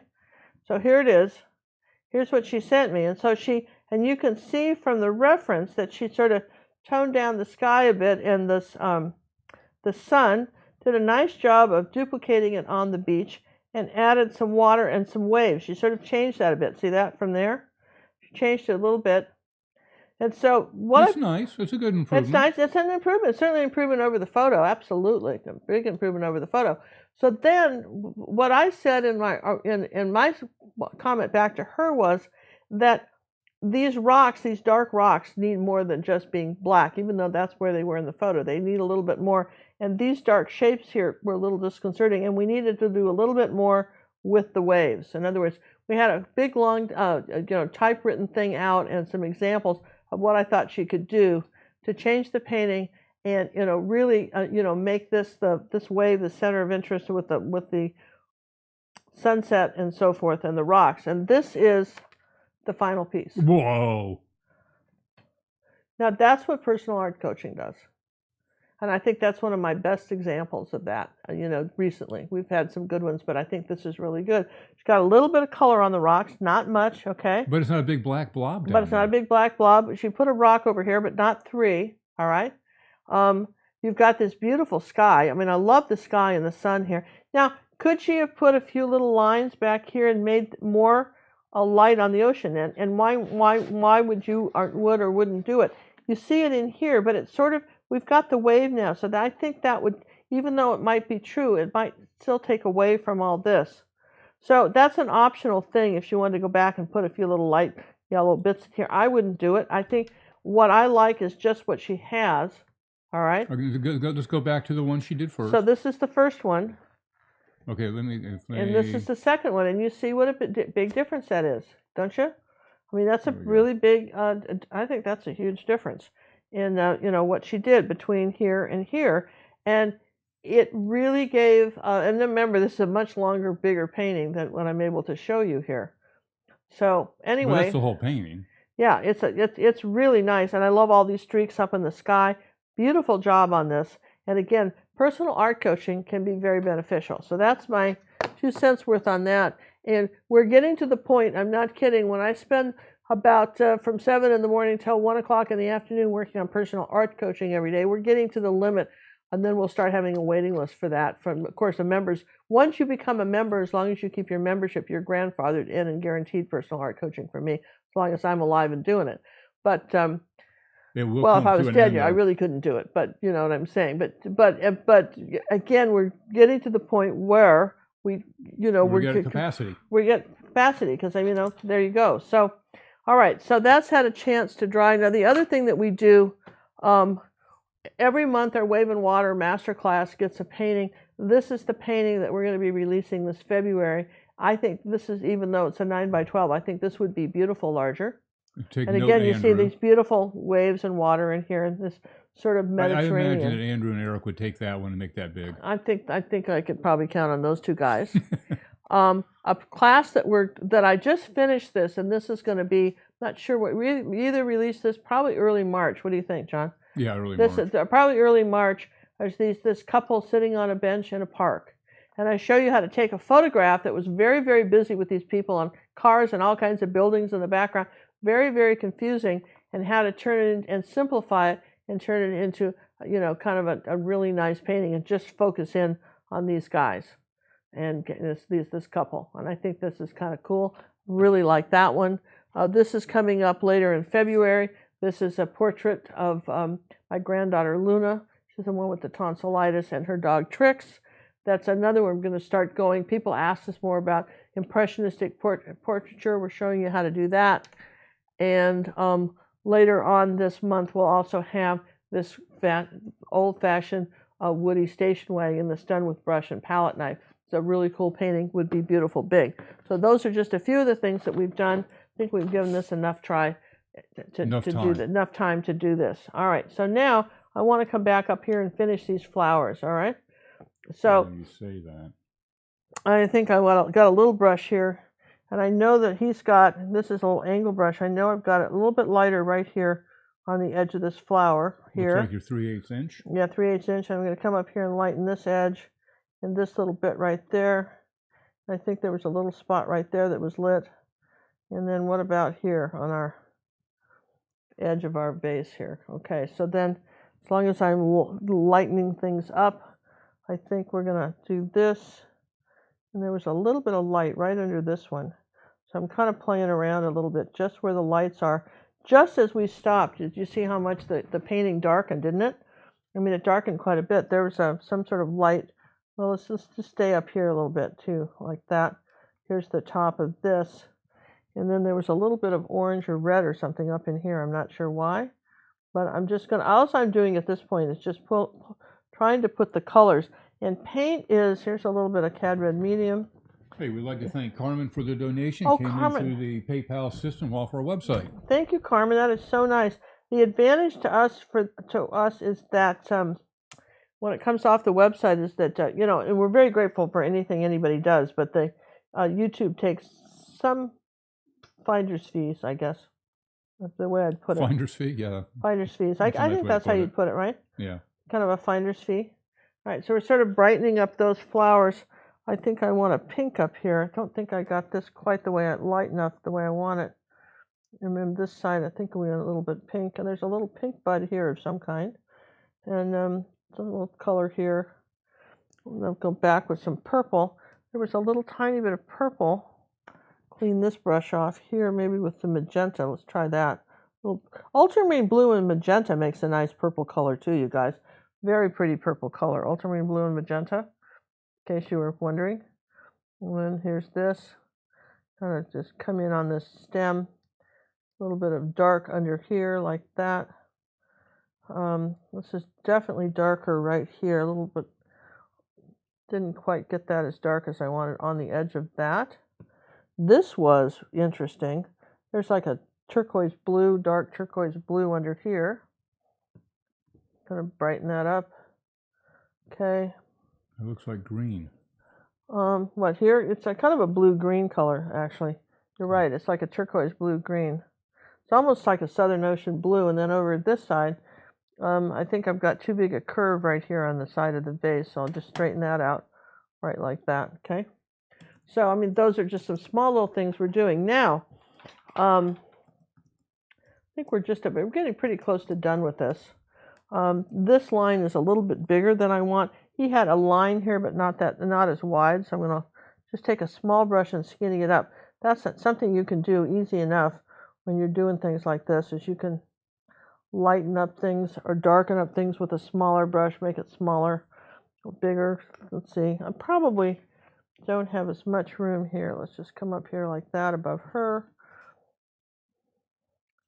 And very strange little vase, but all right, that's if you want to add more detail than what I did to this, I think it's still kind of a pretty vase. And then we'll take a little bit of a tiny, not quite outlining it, but it is sort of outlined. There you go, like that, sort of outlined that way. And oh yeah, I'm going to come down here at the bottom of the vase now, lighten up my stem like this on my rose now, because that sort of got darker on me. Okay, lighten up this right there, because that darkened. This darkened. Well, everything kind of darkened, didn't it? And then this little bit right here darkened on the flower. And that was more pink. So you just come around. What you have to do is just kind of follow the stuff around again and see how you did, right? See how you did. That was a little bit lighter here. He just came right under there with some light. Wherever there's a light, there's a dark. Remember that. If you can remember that, you're in good shape. It's just a little lighter coming out this way. Okay, and then he had some light here, a little bit light on the tablecloth around here like this. Kind of scribble this on here. Hate to use this brush as a scrubby, but that kind of works here. Just sort of go back and forth. And it's a scribbling motion, really. Okay. And he had a little bit of a magenta over the bottom of the vase, right like this. So it wasn't quite that purple line. A little bit more of that color. And let's see, let's just come under here like that and finish this vase off. Bring that in. You see how I constantly am adjusting the shape, you know, like that, and just bring it back. And that's what you need to do. If you're just having trouble with something, just come back and adjust your shape on something. Now this right here isn't showing up as well as I'd like. So what could I do? I'm going to go back and give it a second coat of red. Bring this around like this. Jerry's asking, normally would the rim or the top of the vase be curved some if you were just painting it yourself? Well, it'd be an oval. It'd be an oval like this. So it would curve a little bit just under here, just slightly. Yeah, absolutely. It's going to curve a little bit right like that. Yeah, for sure. Here's second coat of color. Flowers are one of those things that you can just give 7 coats of paint to, and you're in good shape. You know what I mean? They just need more coats of red. That's what I would tell you about flowers. Now, let's see. I've got this light here. Kind of something light in here. There's like a little bit of a light pink like this way here. Kind of off the canvas. And this was, I'm just playing with this. This kind of goes like that. Kind of going around now toward me. Kind of painting that stem in. Notice the brush strokes are going toward me now, and there's a line. Now I'm pulling it toward me. And the reason like for that is? Yes, to make it look a little bit rounder. Yep. Okay. Look at that. Almost like you know what you're doing. So, well, I mean, those are just small things you can do. This is coming around like that. So let me zoom in on that. Don't move yourself from there for a while. Okay, So I'm going to zoom in on this right here, and then this was a little lighter under here. This wasn't. Let's get some action. There we go. Yeah, just yeah, that's good. That's fine. We're coming up on this vase. Trying to think what else we would do with our little Chinese vase. I think that's kind of pretty. This does not read really well right here. So I will bring some purple, maybe ultramarine blue and purple this way. And then bring it off kind of down. He has a line going like that. Put some more blue down here. Just whoops, underneath here like this.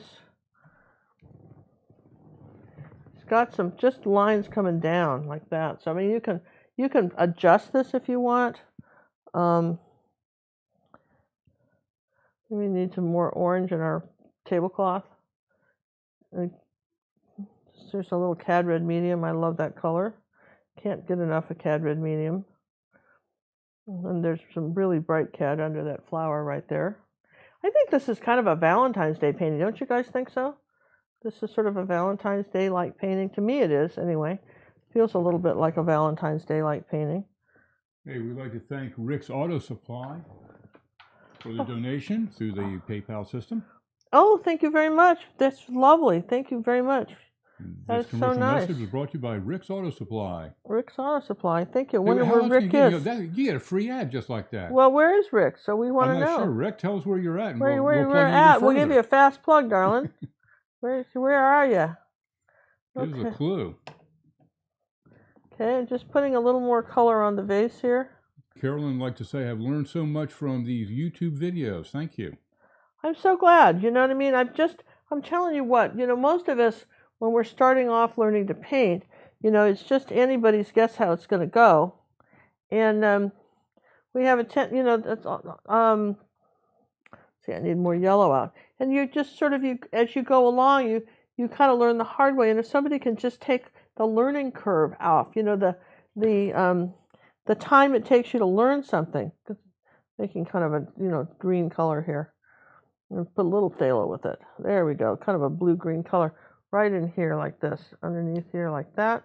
Want to come up next to here. Now we're starting to put a little more paint up and down like this, a little bit more green coming along here. You see? I mean, I could paint on this for hours, literally paint on it. If you look, this is his original piece.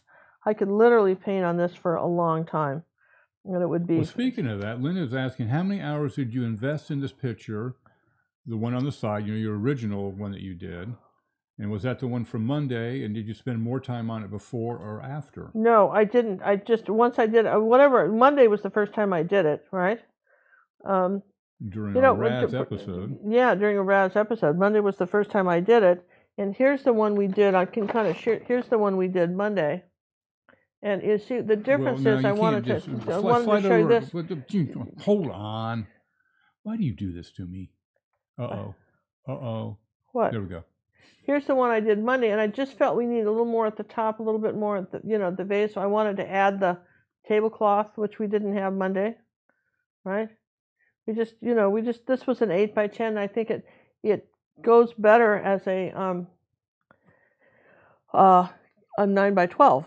Okay, so that was my Monday one. Okay, and that answers your question a little bit. How long it takes. Give yourself some time to do things. Right?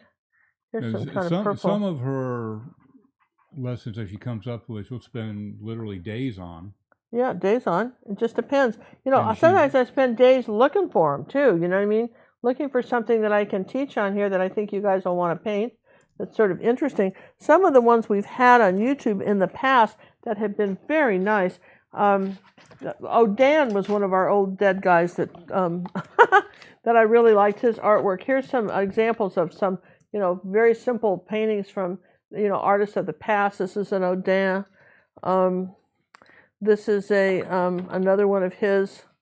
Right here, like that, another one of his, flowers paintings. Very interesting with the yellow oxide background. This is actually a Van Gogh.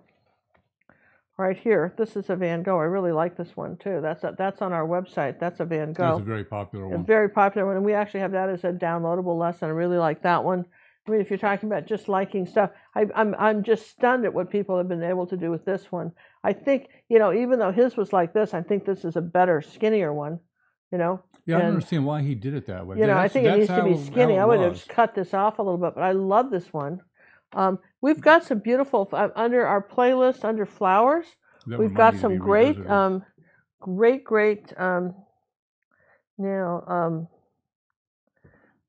Gee, notice how you're painting off the edge of the table now.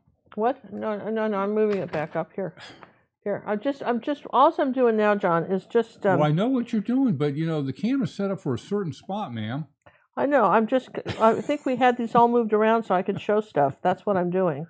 Okay. I'm coming up here like this, and I'm just reshaping here. Remember, if you get something a little off on the vase, just come up with your background color. Remember how you made it, right? And come up. If you need to put a little bit of blue back somewhere, you need to come up. Let's just put a little bit more blue right there. You need to come up and do something. You can always, start layering colors. It's okay. This is one of those things where you can do that. I'd say that I think we're pretty much, good to go here. Lighten this up right here. Again, these perfectly wonderful colors keep changing on me, which is annoying, but they do. Okay, here we go, like that. Here's our guy. And she's right, this is some sort of strange little person here. There we go, something like this. We'll pull it down like more magenta. There we go. Just kind of, there we go, a little bit darker. All right, that I'm going to say that this, except for the couple of things here, this is going to be our vase. And if you want to follow along and find out, you certainly don't need to, draw this. You don't need to trace this on. I have every confidence that you should be able to do this easily. Draw this in. I mean, this is pretty self-explanatory. Okay, so one thing I might do though, John, I'm going to take, this is where the advantage of buying brighter colors is. This flower is still a little dark for me. Now I could have maybe solved that by painting it white. I'm going to take some paint right out of the tube and I'm brighten it up. This is Matisse Scarlet Deep. That's a number 7? Yeah, it's a number 7. Just see, I want to brighten this flower up a little bit. Right here like that. And even if I were to put it with a little bit of yellow, I need a brighter orange than I've got right there. I don't like that orange. So I'm going to come up here like that. There, look at that. Oh yeah, there you go. See, and I'm going to come up here to this one up here up top. I'm going to do the same thing. I want a little color pop up here. Look at that. That's what with these flowers were missing on this one right in here. Oh yeah, there we go. See, that's just what they needed. A little bit darker right here like that. It probably wouldn't hurt to have a baby tube of that because it's going to be expensive. Yeah, well, this is the baby tube. Well, yeah. You know, but anyway, that's our tulip color. Pull a little here like that, a little bit right here down on the side of the vase like that. And do we want any here like this? Oh yeah, we want a few little bright colors right here. There was something here that was bright. I don't know why you had it bright, but we'll put it here. Okay. All right, so that's our painting. I think that's kind of fun. I hope you guys like doing it. What was the scarlet? What was the name of it again? This is called Matisse Scarlet Deep. But you could even use like somebody's light, you know, CAD medium light would be pretty too. If you had that color, that would be a good color to use. CAD medium light would be a good one. Some bright orange colors. Remember, reds are primary, so you can't always mix them. You can do the best you can, but can't always mix them. Well, somebody want to know, how do you mix a French blue, I believe it was? Well, I mean, that's too many people have a definition of a French blue. Yeah. So, I mean, I can't really tell you that. Man, one of my favorite colors is just phthalo blue, ultramarine blue together, and you have a very lovely blue. I've got a YouTube lesson called it's called Adventures in Blue. Watch that because I show you how to mix a lot of these colors that are very nice. Okay. And I want to just, I'd say I'm done, but I want to just pull some of this light purple in here too. Do you remember if you used that Scarlet Deep on the shoes video? I don't believe I did. I don't remember though. I don't think you did. You know, well, I might have on the high heel shoes. I might have gotten something really bright on there. You want some bright colors, right? I might have. I don't know. I tell you what we're looking at here. In case you're wondering, on your tablecloth, we're saying that this is a shadowed fold. That's why it's dark. And we're saying that this is a fold right here, and this is sort of at an angle. There's the edge of the tablecloth like that coming down, saying that's sort of a fold. And there's some blue here like that. And he actually had some blue and stuff up here. We're not going to go into all that. All right, so there we go, you guys. That's our picture. And then we're going to give away 2 pictures tonight, 2 paintings tonight. One tonight and then 1 in 10 days. And 1 in 10 days, but we're going to start with we're going to do the pictures tonight. Yeah. So if anybody wants to hang in there and find out about the, you know, I'm going to start right now with that. Well, I am. Just let me move these out of your way in case you need some of those paints. Okay. And I want to just get my bright colors here. You put this light green here. Just, you guys see that? And you put these light green leaves up here. Got to do that though. While John's getting my stuff here, I'm just going to show you. Just got some bright yellow around this, and let's come up here with that. Up here like this, bright yellow. Lovely orange tonight. Orange is great. Okay. Want some bright green here. All right. So I'm good to go now. All right. I'm all happy. Yeah, okay, so we just had to keep putting colors. I mean, I don't know what to tell you. Had to keep putting colors. You know, I keep looking at that, going wherever there's a light, there's a dark, and then part of me wants to put more color. I don't know what to tell you. It's one of those things. It's just one of those things where this needed to be brighter too. If you want the flowers brighter, paint them white first. That would be the one thing I would tell you to do. If you want your flowers brighter, get them white first, or just several coats of paint. Okay, and then this needs to be lighter. John, you got me some stuff. So can I answer any more questions while we're doing this? Well, let me take a look and see if I have any more questions for you. And what else did you want to know? Here, just the outside of this vase. Oops, I didn't want to do that. See, well, that's okay. I'll just do it like this. I'm thinking we're caught up on colors. We caught up on colors. Everybody's kind of good to go, right? Or, I mean, questions and colors. Yeah, it looks like it. We are caught up right here. Yep, looks like it. All right, we're going to get ready to start the 10-minute painting, which is sometimes a little longer than 10, but that doesn't matter. I'm going to move this. Everybody's good with this and Yep. how we painted it? Yeah? Yep. Let me get Yes one and shot yes? right there. Yes and yes, right? Yes and yes. Yes and yes. All right. So what we're going to do is a 10-minute painting. It's going to be given away this evening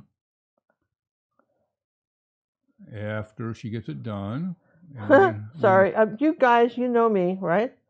I had to just put a few more highlights on this vase because I see that it needed it. All right. The secret word is going to be vase. Secret word is vase. I'm moving this out of the way, okay?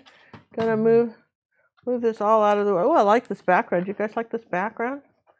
Yeah, I thought you might like that one. Those are my specialty ones. That's really pretty. Oh, here's another really pretty picture on our website. Isn't that cool? This is another Old Dead Artist one, and it's lilacs with 2 lemons and a glass thing.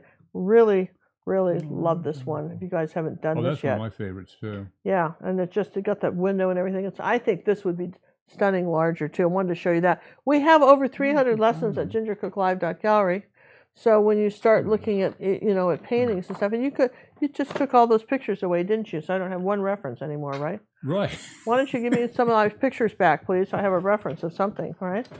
I mean, that'd be nice. Well, you have one right there in front of you. What's wrong with that? Well, I guess I do too. All right, we're going to do a 10-minute vase here, right? Everybody's good with that? We're going to do some sort of 10-minute vase. I'll give you these two as well. Well, I don't. Yeah, just make sure I have something, would you? It's just crazy when you just grab stuff. Don't ask me. All right, so anyway, yeah, and I think it gets hard to keep track of all the stuff that we've done, and you can't believe how many lessons we've done on YouTube. It's a whole art course just on my channel on how to paint and how to pick colors, and a lot of the questions you guys are asking are really answered. We have one video out that's called 10 insanely easy things that you need to know about, artists need to know, or something like that, right? And John was sort of on a roll like that. We get all this hate mail on this one. We had a lot of hate mail, but basically, ooh, isn't that pretty? Look at that. That's just adding white to this. The tips on that are invaluable. Okay. Now, to answer your question, I'm going to say the light's coming from this direction, right over here. Okay. I'm saying the light's coming this direction from the right because I decided it was. Oh, this week's painting is which we don't have anymore. It was sold in the auction. Was the green bridge and the purple. It's kind of a Japanese garden, isn't it? That was the Japanese garden with the green, and that's gorgeous. I wish you had I was going to ask you to put that. Well, we'll show it to you. Maybe we can show you do I have a printout of it? You could show us. Can you print it out and I can show people? Print it out. Let's see what I can do. Can you print something out, John, while I'm doing this? Oh, Ginger, for you, come on. All right. Well, I'm just asking. I mean, we're asking. Inquiring minds want to know. Could he print something out? Right? We're asking. Yeah. Well, let's see if we can. Okay. So that was the green purple bridge. There is there.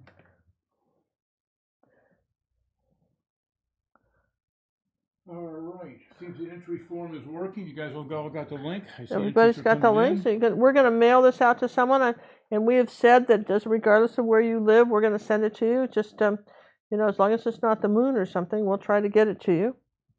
And the Lilac and Lemons, is that on the Academy? Yes. Yeah, that's the Academy, and that's a great piece. And we had someone today say, I intend to join the Academy. It's just not in my budget right now. Well, guess what, you guys? It's $10 to $95 to catch it for a week. And what can you paint in a week? Something, right? Paint something in a week. I bet you'd get something done in a week. Oh, we had one person did the 7-day and did a marathon on it, and all they did was sit there and watch us 24 hours a day for 7 days. I don't believe that. Yeah, they did. I mean, it was really incredible, right? What they did. I thought it was kind of cool. If we use mixed media books for painting, would it be best to gesso it? I don't know. I don't use mixed media, so I wouldn't have a clue what you would do with that. All right. In all fairness, I wouldn't be able to tell you. There are certain papers that are designed for if it can do watercolor, right? If it can do watercolor, then it can do You can do acrylic. It can do acrylics, all right? I'm just going to tell you that. If it can do watercolor, it can do acrylics. That would be my best bet on that, okay?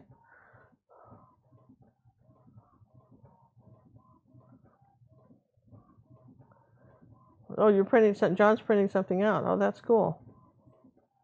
You asked me to. I know I did, but I'm glad you did it, right? Does You- that make sense? I did ask you to, but I'm glad you did it. How's that? Does that make sense? And how often do I not do? Well, I didn't say you didn't often do it. Can't wait to join. Is the Woody Wagon going to be a downloadable eventually? Eventually, but not this.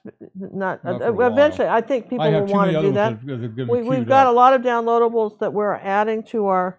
I'm just kind of making this up as I go and kind of talking to you guys. I'm really liking what you got so far. It's kind of like a Well, I'm going to have to dry it. There's going to have to be a Uh-oh. drying thing involved here. We're going to have a drying thing. Green, you cannot put wet green and red flowers together. It has to be dry, you guys. And this is one of the things that happens to people. See, I don't like this shadow. I'm going to change it. You can't. Green and red make mud. Does that make sense? green and red make mud. They make mud, so you don't want to do that. Oh, all right. So this is the picture of the painting that will be for this week's lesson for our academy. All right. There's the picture, this bridge and these magenta flowers and everything. Okay. So I'm going to dry this and then keep going. All right. Just give me a second. We're going to dry this real quick.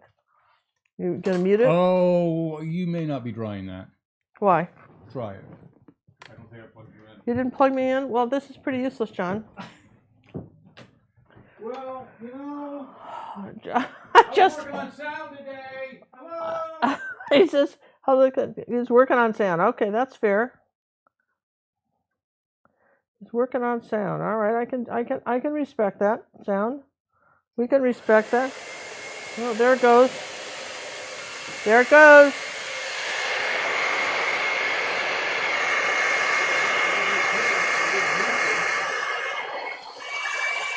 What? Exactly. I didn't mute you. Well, you I should. didn't turn it on until I got back. What Well, are you doing over here? you didn't say anything. All right, you're muted. Dry. All right, while she's doing that, Ginger has used those little, like Judy wrote there, those Canson mixed media books, and we haven't had it buckle. We don't use, Ginger doesn't use any water, so that's never a problem. Those books that use Unmute me. I did. How do you know you wouldn't? How would you have known you weren't muted? I don't know because you told me to remind you. Oh, that's very good. That's good of you. Yeah, no, Ginger doesn't do what now? Ginger doesn't use much water when she uses the acrylic gouache that you were doing. That's in mixed media books. No, I don't use it. I don't use a lot of water. So ours does not buckle. Hers does not buckle. No, I don't use a lot of water. No. Will the lilac painting be up this week? It's in the process of being cut up now. I'm at the cut up stage. I mean, I got to break it into 15 to 30 minute segments. Let's go back to the entry, see if our entries are working. Got the little print up for you there. That's good. Entries. We're up to 191 entries. Oh my gosh, you guys! And I'll tell you what, this was fun. We had sort of a surprise. Monday. Monday. I mean, we normally. I mean, this is Friday. This is how. This isn't even Monday, John. Did you know that? Were you confused a little bit? What's today? This is Friday. This is like surprise. Oh, this Friday. should be Monday. I know, honey, but this is Friday. So this is one of those little. What a day! I'm telling you what. I'm telling you what. You just wouldn't guess, would you? No, I wouldn't guess. So I mean, if you get to, you can kind of play with stuff for a while and kind of, make something happen. Which is kind of what we're doing here. Okay. John, the tablet she uses for gouache. Oh yeah, that's multimedia. Julianne wants to know, has Ginger ever used the artboard on her tablet to practice painting or redo digital paintings. Art? You mean like canvas board? No, it's called Artboard. Is the name of the program. I think we have that one. I don't believe I have a bunch of the one that I like, the program that we use, right? That you use. That I use is the Digital Painter. On her Mac. On my Macintosh. I love it. It's $24. We have a link to it on our website. It's 24. I think the new version is $30. They have the new version. They have a new version. Do I have the new version? No, ma'am, you do not. Why? I want the new version. Of course you do. Why do you mean they have a new version? I don't know about it. You knew about a new version, and I don't know about it. This is bad, man. It is very bad. This is very bad. We have Procreate on the PC. We also have what's called AstroPad that ties your Mac so she can use her tablet as a digital tablet that will go with her Corel Painter. And we'll probably do that once she gets her new version. More so. So there you go. That was a question that came up. What do you do to work on your stuff? Yeah. She does do digitally because you can put layers so you can try different things. It's a great way to do it. And what I do too is when I'm doing art critiques, the reason it takes me so long sometimes is I'll take the painting somebody sends me, I'll make a copy of it and pig it into that digital painter, and I will change that painting to make it look like something that I think it needs to look like. So that takes those things take time, you guys. That is not a quick solution. If you are having problems with the link, please look on the screen and type in exactly what you see. The site has not been taken down yet. You'll let it know. And even if I don't take it down, it just comes up and says it's closed. Just really, honestly, we don't... Oh, that's looking good. Now it looks like carnations. No, they're... geraniums. Geraniums. That's what I meant by carnations. You did? I did. Interesting. One of the things you have to have is all the colors out. Have you noticed that? Where did the yellow go? Here. Oh, Judy's telling us that the Essential Painter 5 upgrade to 6 is in discounted upgrade pre-release right now. You can download a trial of 5 at Corel, but buy from Amazon is cheaper. Oh, good to know. Thanks, Judy. Judy's our go-to gal when it comes to Judy savings is the one monies. that we know. If you want to know what's on sale, Judy knows. Right? That's another reason to be a part of our Facebook group. Yes, we use the iPencil, the pencil that goes with it. Nan would like to know that. Yep. Mm-hmm. Got to use the pencil. Fingers are too fat. Okay, I think I'm pretty close to done with this. I think we've got. I'm looking at. I think we've got a small little. That was a picture great right background here. for that. Yeah, it was a pretty background, wasn't it? For that, we're just. Let me just get a few little highlights on the vase, and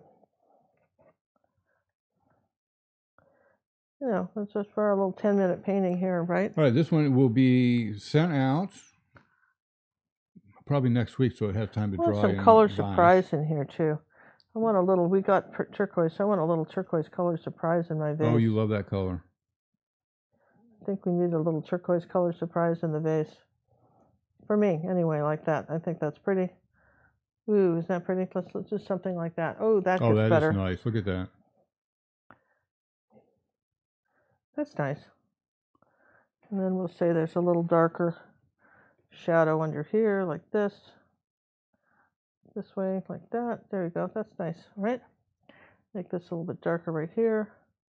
Here's our vase. Okay, so let's go ahead and start drawing on this, and then I'll start on the other one so we don't make people too late. Start the drawing on this. Okay, we're going to close the door on that particular giveaway. We appreciate everybody that participated in that one. Let me see if I get the link for the next one. Feb week. Okay, this is going to be another one. This one you do not have to do right away. This will be open until the 10 days, 19th. So you don't have to rush over. 1 entry per person. Multiple entries will be eliminated. Secret words not entered will be eliminated, etc. What's the secret word? Feb week. What?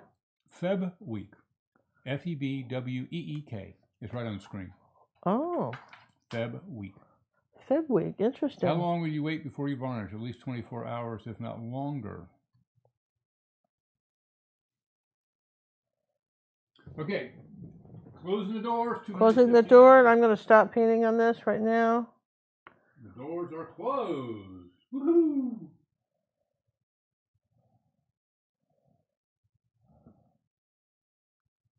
We already had one person enter on the week. What? Create the website. Here we go. Oh, you did. Wasn't that nice? All right. Fearless leader. All right, I'm going to start the next one. So what? How many entries do we have for this? 216.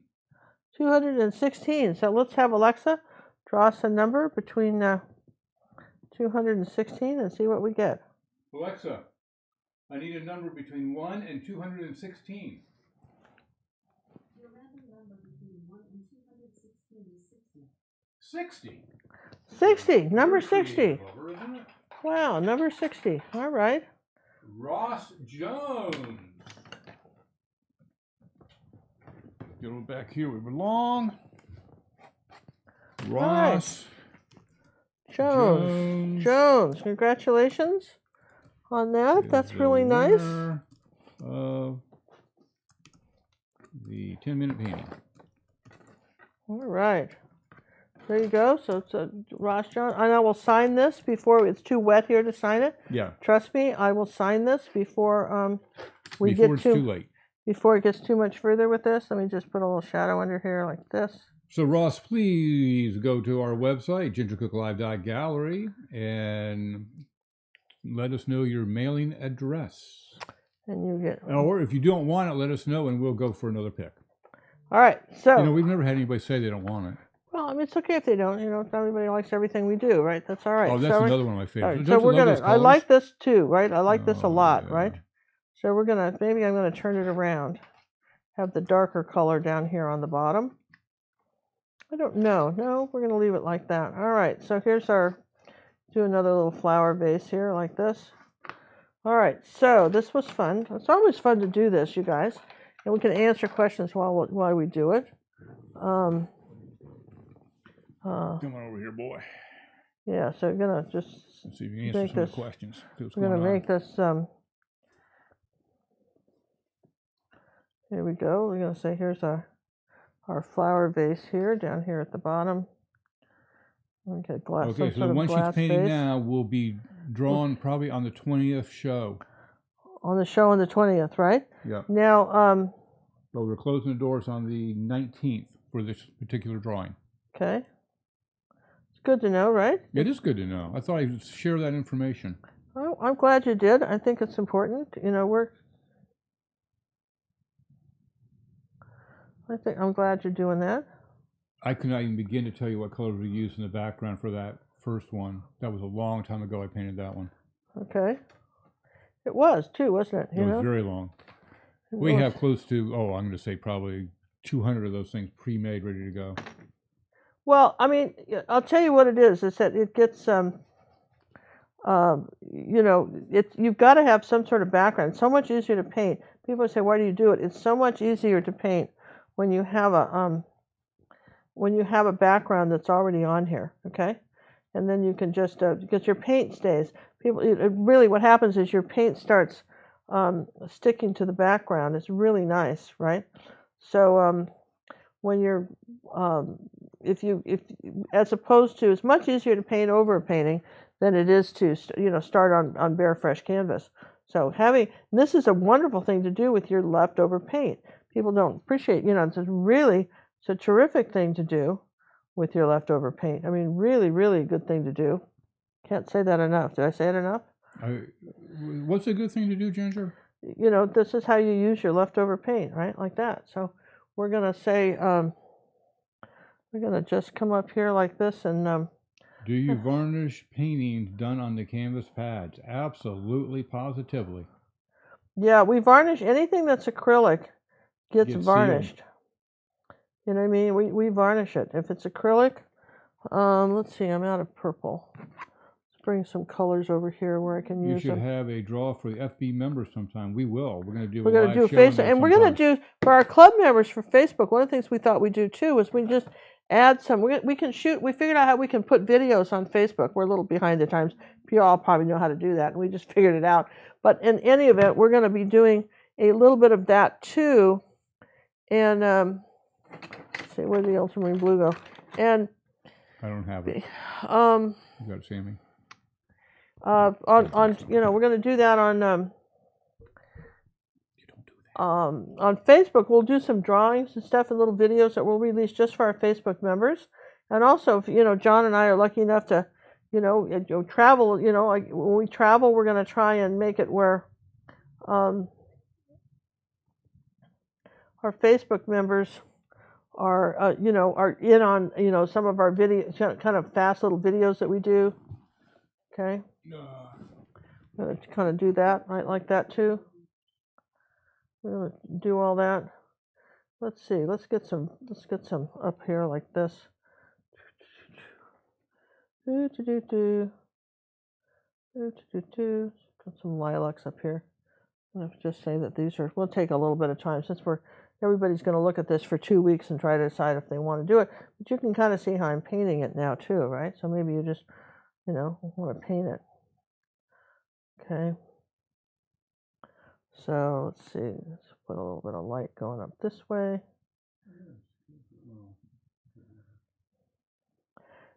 This will be another one where I'm going to want to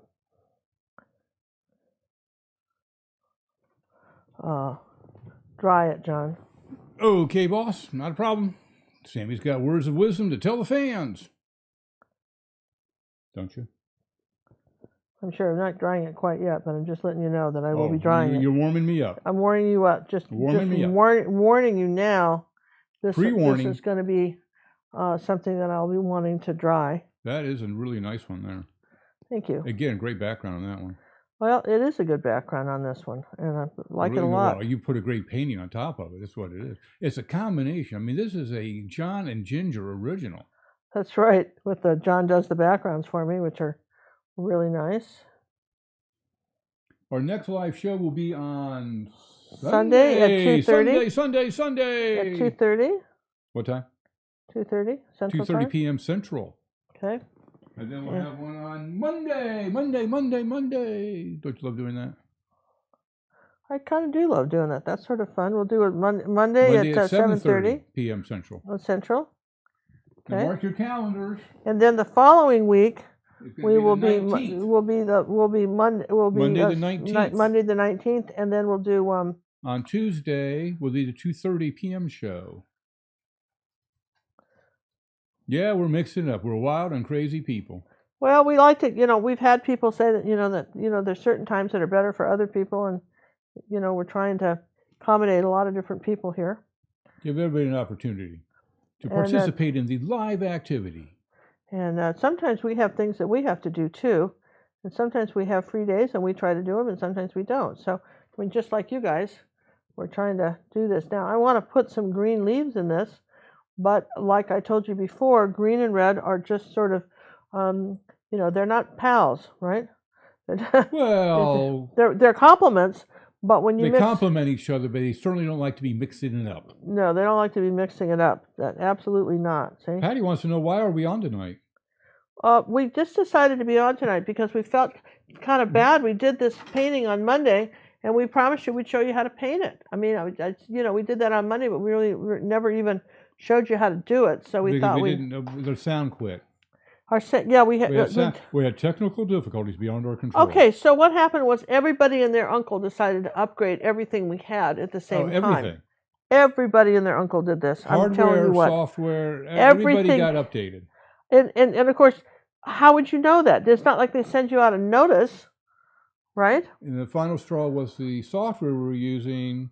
When I went to check it today, they go, "Oh, we have an update. We've had a sound problem." Huh. Really? I could have told you that. They had a sound problem. Imagine that, you guys. They had a sound problem. Mm-hmm. Imagine that. See, don't you love colors? I just love color, don't you? I just love color. Just so pretty. So pretty. Just color such a. Whee! I'm gonna just. Like ultraviolet glass kind of colors going through it from Julie. Yeah, kind of what we did here, isn't it? Dorothy Radley's still on. Early. Oh, from hi, the Dorothy. I UK. loved your paintings that you showed on our Facebook thing. They were really terrific. If you haven't seen Dorothy's stuff, go on Facebook. Go tell her how great she did, you guys. Yeah, go Tell give her a Dorothy that plug she there. did great, because she really did. Do a search for her name. You can find her. Dorothy Radley on our Facebook thing, and look at what she posted. Really good. Give me a second to dry this, and I'm going to fill it in with some green leaves, and we're going to call it done, okay? Very good. You're muted. All right, well, she's out. We'd like to remind you to join the Facebook group at this time while you can. Once we reach 4,000, it's going to be closed to the general public.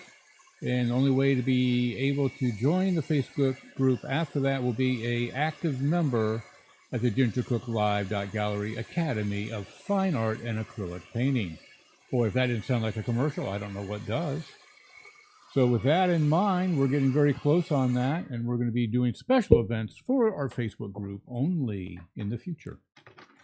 And of course, our Academy members too, which are members of Facebook. Oh, yeah. All right, so I'm Already dry. told you. Am I See back? if you were listening. Yes, you are back. I'm You're back. back and live with Ginger. I'm using a little angle brush here with some yellow and Still 3/8, or did you drop it to a phthalo quarter? blue paint. It looks like a quarter. Did you go to a quarter? 1/4 inch. I knew it. 1/4 inch angle brush. I And a could little bit tell. of phthalo blue, and let's just make some darker green here like that. That's a great Okay. color, too. It's a great color, isn't it? Just look at that. Here we go. Put some leaves coming off like this. Maybe something coming this way. Maybe we got a leaf coming down like that. Ross has already sent my address. Wow. Apparently they want the painting. All right. Now, this one she's painting right now. This is the one that's going to be the week long. You have the secret word and the link right there on the bottom of the screen, folks. If you're paying attention, this is for the recording people. Yeah, so if you're paying attention, you guys, and the recording And the people. secret word. And here's the advantage that you all have. Not everybody hangs in until the end of a recording. No, they So don't. you guys that are doing this now, just in all fairness, you guys that are doing this now are probably have a much better shot at winning this than say someone that looks at this later, because a lot of people don't stay to, they'll probably wait. They didn't win the picture on the giveaway that we just did, so they're much more likely to not even see this. But we did get the complaint that, well, I want to be able to win it too. So we are putting it in here. We didn't announce it at the beginning, which I meant to, but Oh, darn. Should we do a rewind? but yeah. But I'm just saying that you're much more likely to if you've entered, you probably got a pretty good It'd shot just at be winning interesting this. to see how many people actually watch this all the way to the end. I can't read the secret word? Really? Shall we tell them what the secret word is again? Well, absolutely. Feb week. FEBWEEK. Feb week. Very Okay. good, Sammy. Thank you. Oh. Yeah. Feb week. What a bear. It was so nice to have had Chester join us this evening. It was nice. All right. What do you think, you guys? I'm just about done with this. And we've got some little more You did accents. mention that you were doing 2 paintings tonight. Yeah, we just did. Here's the second one. Hello. Are you paying attention out there, people? 2 paintings have been done. 1 drawing tonight, 1 in a week. You tell them, Sammy. It's no. Did we miss that? Did somebody feel misled here? I don't want anybody to feel we misled. don't want misleading. We don't No want to feel misleading misled. here. If you think we've misled you, we're going to apologize right now, because I didn't think we had. we are giving 2 away. It's just not 2 are not being given away tonight. Yeah, we're going to do that again, that marathon when we did that. That was so much fun. Yeah, that was fun. All right, so we got a little And it drove accent you colors nuts. here. The color scheme on that is beautiful. I remember picking lilac just like that for my grandma. That was from Julie. You do? Well, listen. Who's Lilac's this? a great smell, isn't it? Was that Judy's grandmother? No, that was Julie. Julie. Okay, yeah. Judy was telling about her grandmother. She said her grandmother lived to be 100. 101, and she said they'd go to the grocery store, and she was in really good shape. She said she only died because she fell, but she lived to be, like she said, like 103. and she said that they'd be going at the grocery store, and she'd tell everybody she met, I'm 100. I'm 100. Did you know I'm 100? How I think fun. I'll do that too. You're right. We did 3 paintings tonight. We stand corrected. That's right. We did 3 paintings tonight, you guys. So where did everybody miss that, you know? Man, 3 paintings in one night. Unbelievable. All within 2 hours and 15 minutes. Yeah, I mean, that's pretty good, right? I mean, yeah, look at that, right? I like this blue color. Let's do some of that. Kind of a blue, Southern Ocean blue color. Let's do that. The form should not be closed at the bottom of the page. No. The link at the bottom of the page, Feb Week, is still active because there are 173 entries already for those people that don't want to forget. That we want to remember to enter it now, right? What does Ginger call her style of painting? Romantic Impressionism. Yeah, Romantic Impressionism. I would say that would be the that's what we call it, Romantic Impressionism. I want a little orange here, a little color surprise. Love here. the teal with the purple. Isn't that a great combination? I just need a little orange to kind of jazz it up a bit. If I didn't get it too dirty here. Judy Okay, says she guys. also drove through red lights because she was old and people would stop. She reasoned. Oh, yeah? She drove until she was 102. She said she drove through red lights and she told Judy that people would stop because she was old. Isn't that, aren't people funny? I mean, they really are, aren't they? I just love it.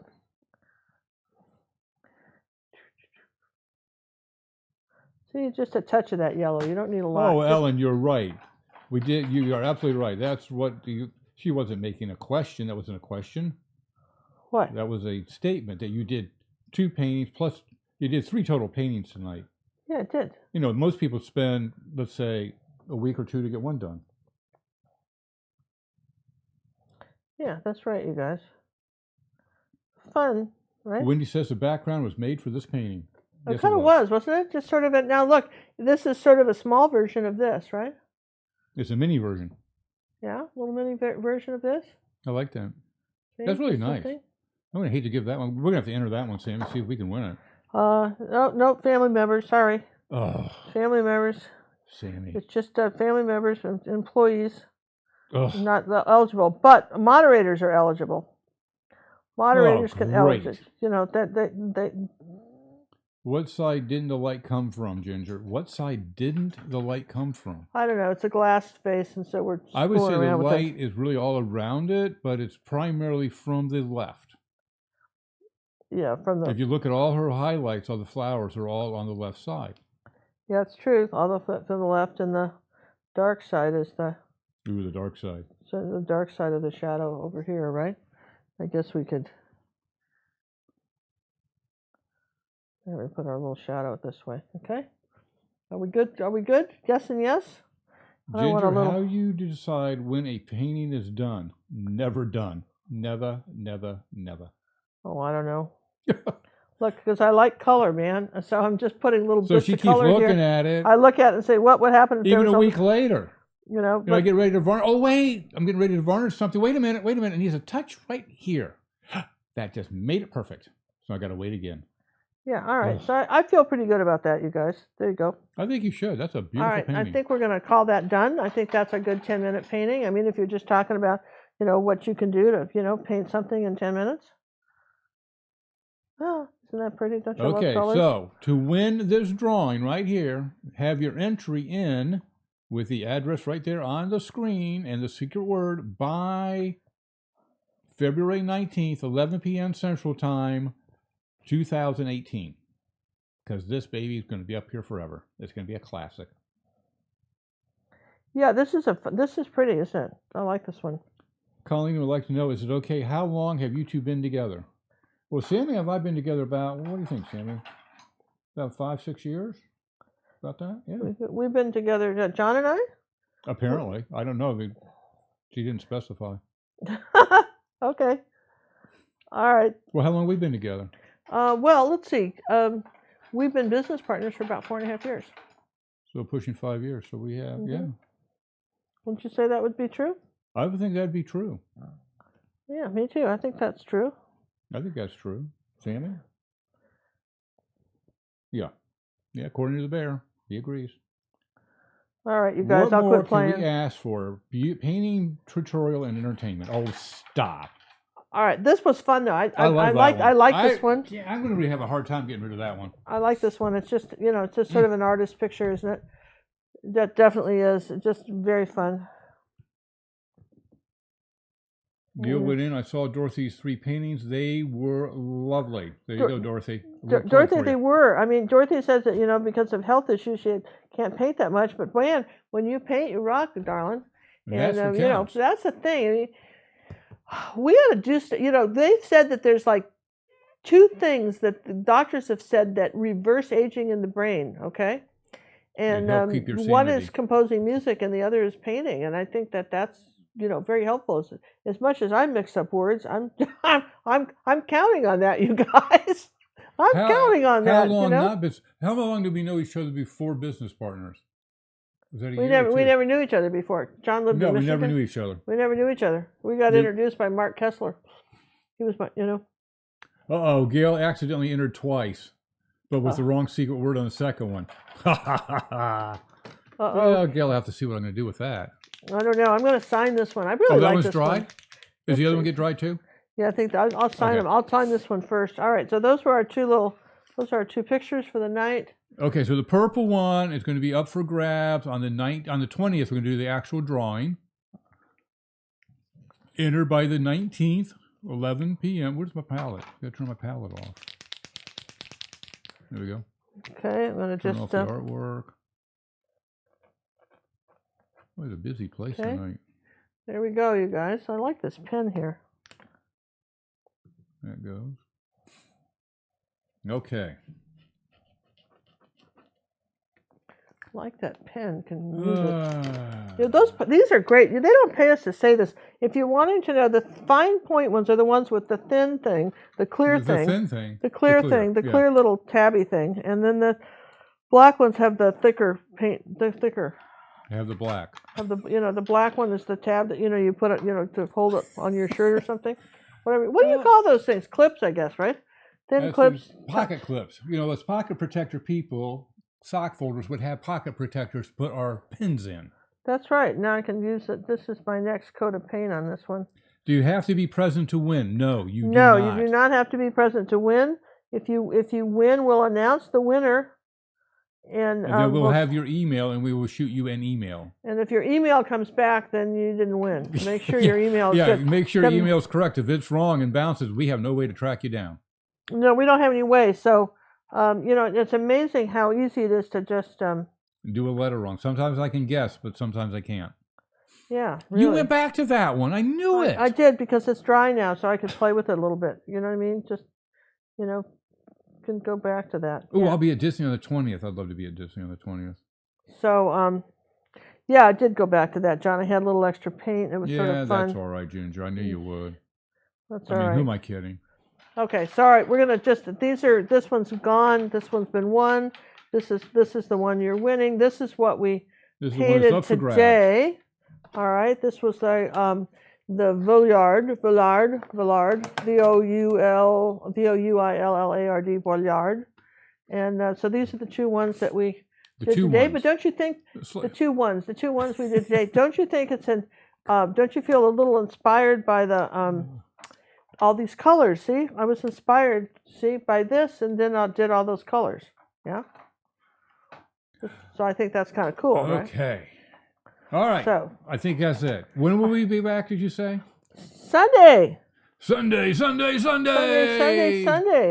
think I'm done here, but 2:30 p.m. Central Time, Sunday. This Sunday, I don't know, what number you got? 11. Number 11. Yeah, number 11. Just going to lighten up something right here. You guys are going to watch this and you're going to go. Make sure you subscribe to us. Colors on the dioxide purple. Yeah, dioxide purple, magenta, and there was probably ultramarine blue. Yeah. That's usually what she leaves me. I get the leftovers. Yeah, so see the colors that are left on this palette, that's what I'm kind of doing. Get. This is pretty though, isn't it? This is actually, I think, very nice. Everything's going up and down here. If we just let that, we dried that, that would be just sort of nice, wouldn't it? Just saying, but whatever. That's all we need to do. And again, red is one of those colors, right? You guys were with me on that, that if you go over it a second time, it's brighter. Yep. So don't feel bad about not doing that. You want to take advantage of that. To know when we're on, make sure you subscribe to the channel, turn on your alarm. Tell your friends about it. We have them listed. I think I have the day. I think I've already built the rooms. I will confirm all the rooms are built. So then you can go set yourself a reminder. Yeah. And use your calendar. You know, it's an amazing thing. All these smartphones have got a calendar built in. And you can set an alarm. They do. And did you know what I saw today, John, that I thought was interesting? I don't want one. I'll just clarify that, but I thought it was interesting. Was that they've got a washing machine now, and it'll say dry. You can tell. No, it's a clothes dryer. You can talk to it and say dry some more. Keep drying. Without getting up. Without getting up. So how would you know it still needed to be dry more? Well, somebody comes to some people, there's these sock folders, these crazy people that are sock folders, and they actually take their laundry out when it's dry. Did you know that? Yeah.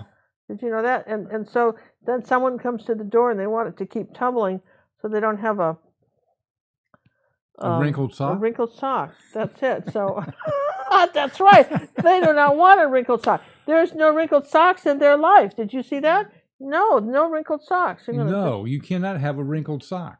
No, so that's what they do then. They'll just they'll tell the dryer to keep tumbling. Just I thought that was just interesting. Tumbling home. Don't you? I thought that was just amazingly interesting. Now, can all dryers, or do I have to have a special dryer? No, it's a dryer they're trying to sell you because they don't have any reason to not sell you a dryer. The thing it used to be when I was a kid, dryers would last a long time. You know that? And then now they figure, what they tell us, 5 years? Yeah. They want you to, every 5 years, buy another dryer. Okay? And I think that's pretty shameful. I mean, we had dryers that last, should last a long time. No excuse for that, except they want you to buy another one. Okay? Lisa says, thanks, Ginger John and moderators. May your weekend be filled with light, laughter, and love. Well, we appreciate that so much. Thank you. I can't believe Dorothy is still on. Dorothy is still on. Dorothy, what time is it there? Hugs to you England. both. Good night, Ginger, John, Sammy. Time for bye-byes. Time for bye-bye. And you see me just still painting on here if I can, right? Because this is the kind of painting where you could do a lot more coats of paint than I gave it. Does that make sense? You know what I mean? There's a little more orange right here. It's interesting to me how much, more color. I understand how this happens, too. You just start painting and, interesting. Very fun. I'm going to lighten this up. All right, I've stopped. Bye. Really? Good night. This was fun. Is your brush out of your hand? Out of my hand. See? All right. Hands. Oh, nothing on my sleeve. Wait. Tub of towel time. I knew it. Tub of towel time. Here's our commercial break for Tub of Towels. It doesn't No, they don't pay me to say this. They do not pay me. They should pay me, but they do not pay me to say this. But put it out there so we can see the tub of towels. Flip it over. This is it. Heavy duty cleaning wipes, tub of towels. Okay. Now I just want look at these hands. Now this is. Good morning from Denmark. Good morning, Denmark. Good morning, Denmark. I'm telling you what. Look at that. Look at how fast it's coming off, and it doesn't leave your hands bad. This is what I love. It's 4 a.m. for Dorothy. Oh gosh, Dorothy, you are a trooper. It's 5:55 a.m. where somebody else is. That must be Denmark area. Wow. Looking at the name. Wow. Yeah, we really appreciate you guys getting up at the crack of dawn, or staying up as the case may be. Yeah, and we appreciate everybody that hung in there with us tonight. That's How many really people nice. are still with us? It's just so fun. You guys, this was fun, and we normally don't do this on Fridays. I hope everybody's successful that's doing the Olympics. Wish everybody well doing that. Not that anybody's watching from the Olympics and gives a rip what we think, but we if we were on TV like they were. But you know what? We still care. We right? do care. We care, even if they don't know. There's all of us. This whole group of us. We're all wishing great success to people who spent their lives to get to this moment. And somebody's got to win and somebody's got to lose. And I hope they're not stupid like some of the swimmers were during the summer games. Oh yeah, wasn't that dumb? But That's anyway, so but stupid. we've got people that have, young people that have worked their whole lives for this moment, and we're very proud to watch them from all countries participate in what is the adventure of their lives. Good for them. Good Okay. for them. Are Bye. we done with our commercial message now? Yeah, look at that. Now look, it's all on the towel. See, and not on my hands. Well, there's just a little bit right here, but I didn't get this. I'm gonna But I say, would have got let's, that. But I let's would have got that revisit if I'd that. have seen it. See, but if I'd seen it, I would have gotten it coming right off. Look at that. Aha. So anyway, night, you guys. Bye. Bye, everyone. Have a lovely weekend. We'll see you on Sunday at 2:30 p.m. 2:30 p.m. Night, John. Night, Sammy. Good night, Ginger. Good night, Sammy. And good night, Chester.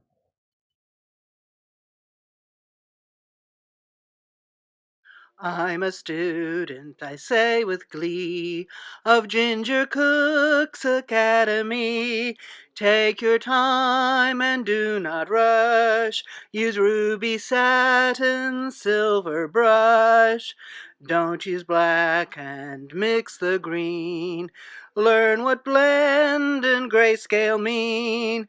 Yes, I hope each day to earn coaching praises as I learn. I'll be an artist, wait and see. Ginger means the world to me.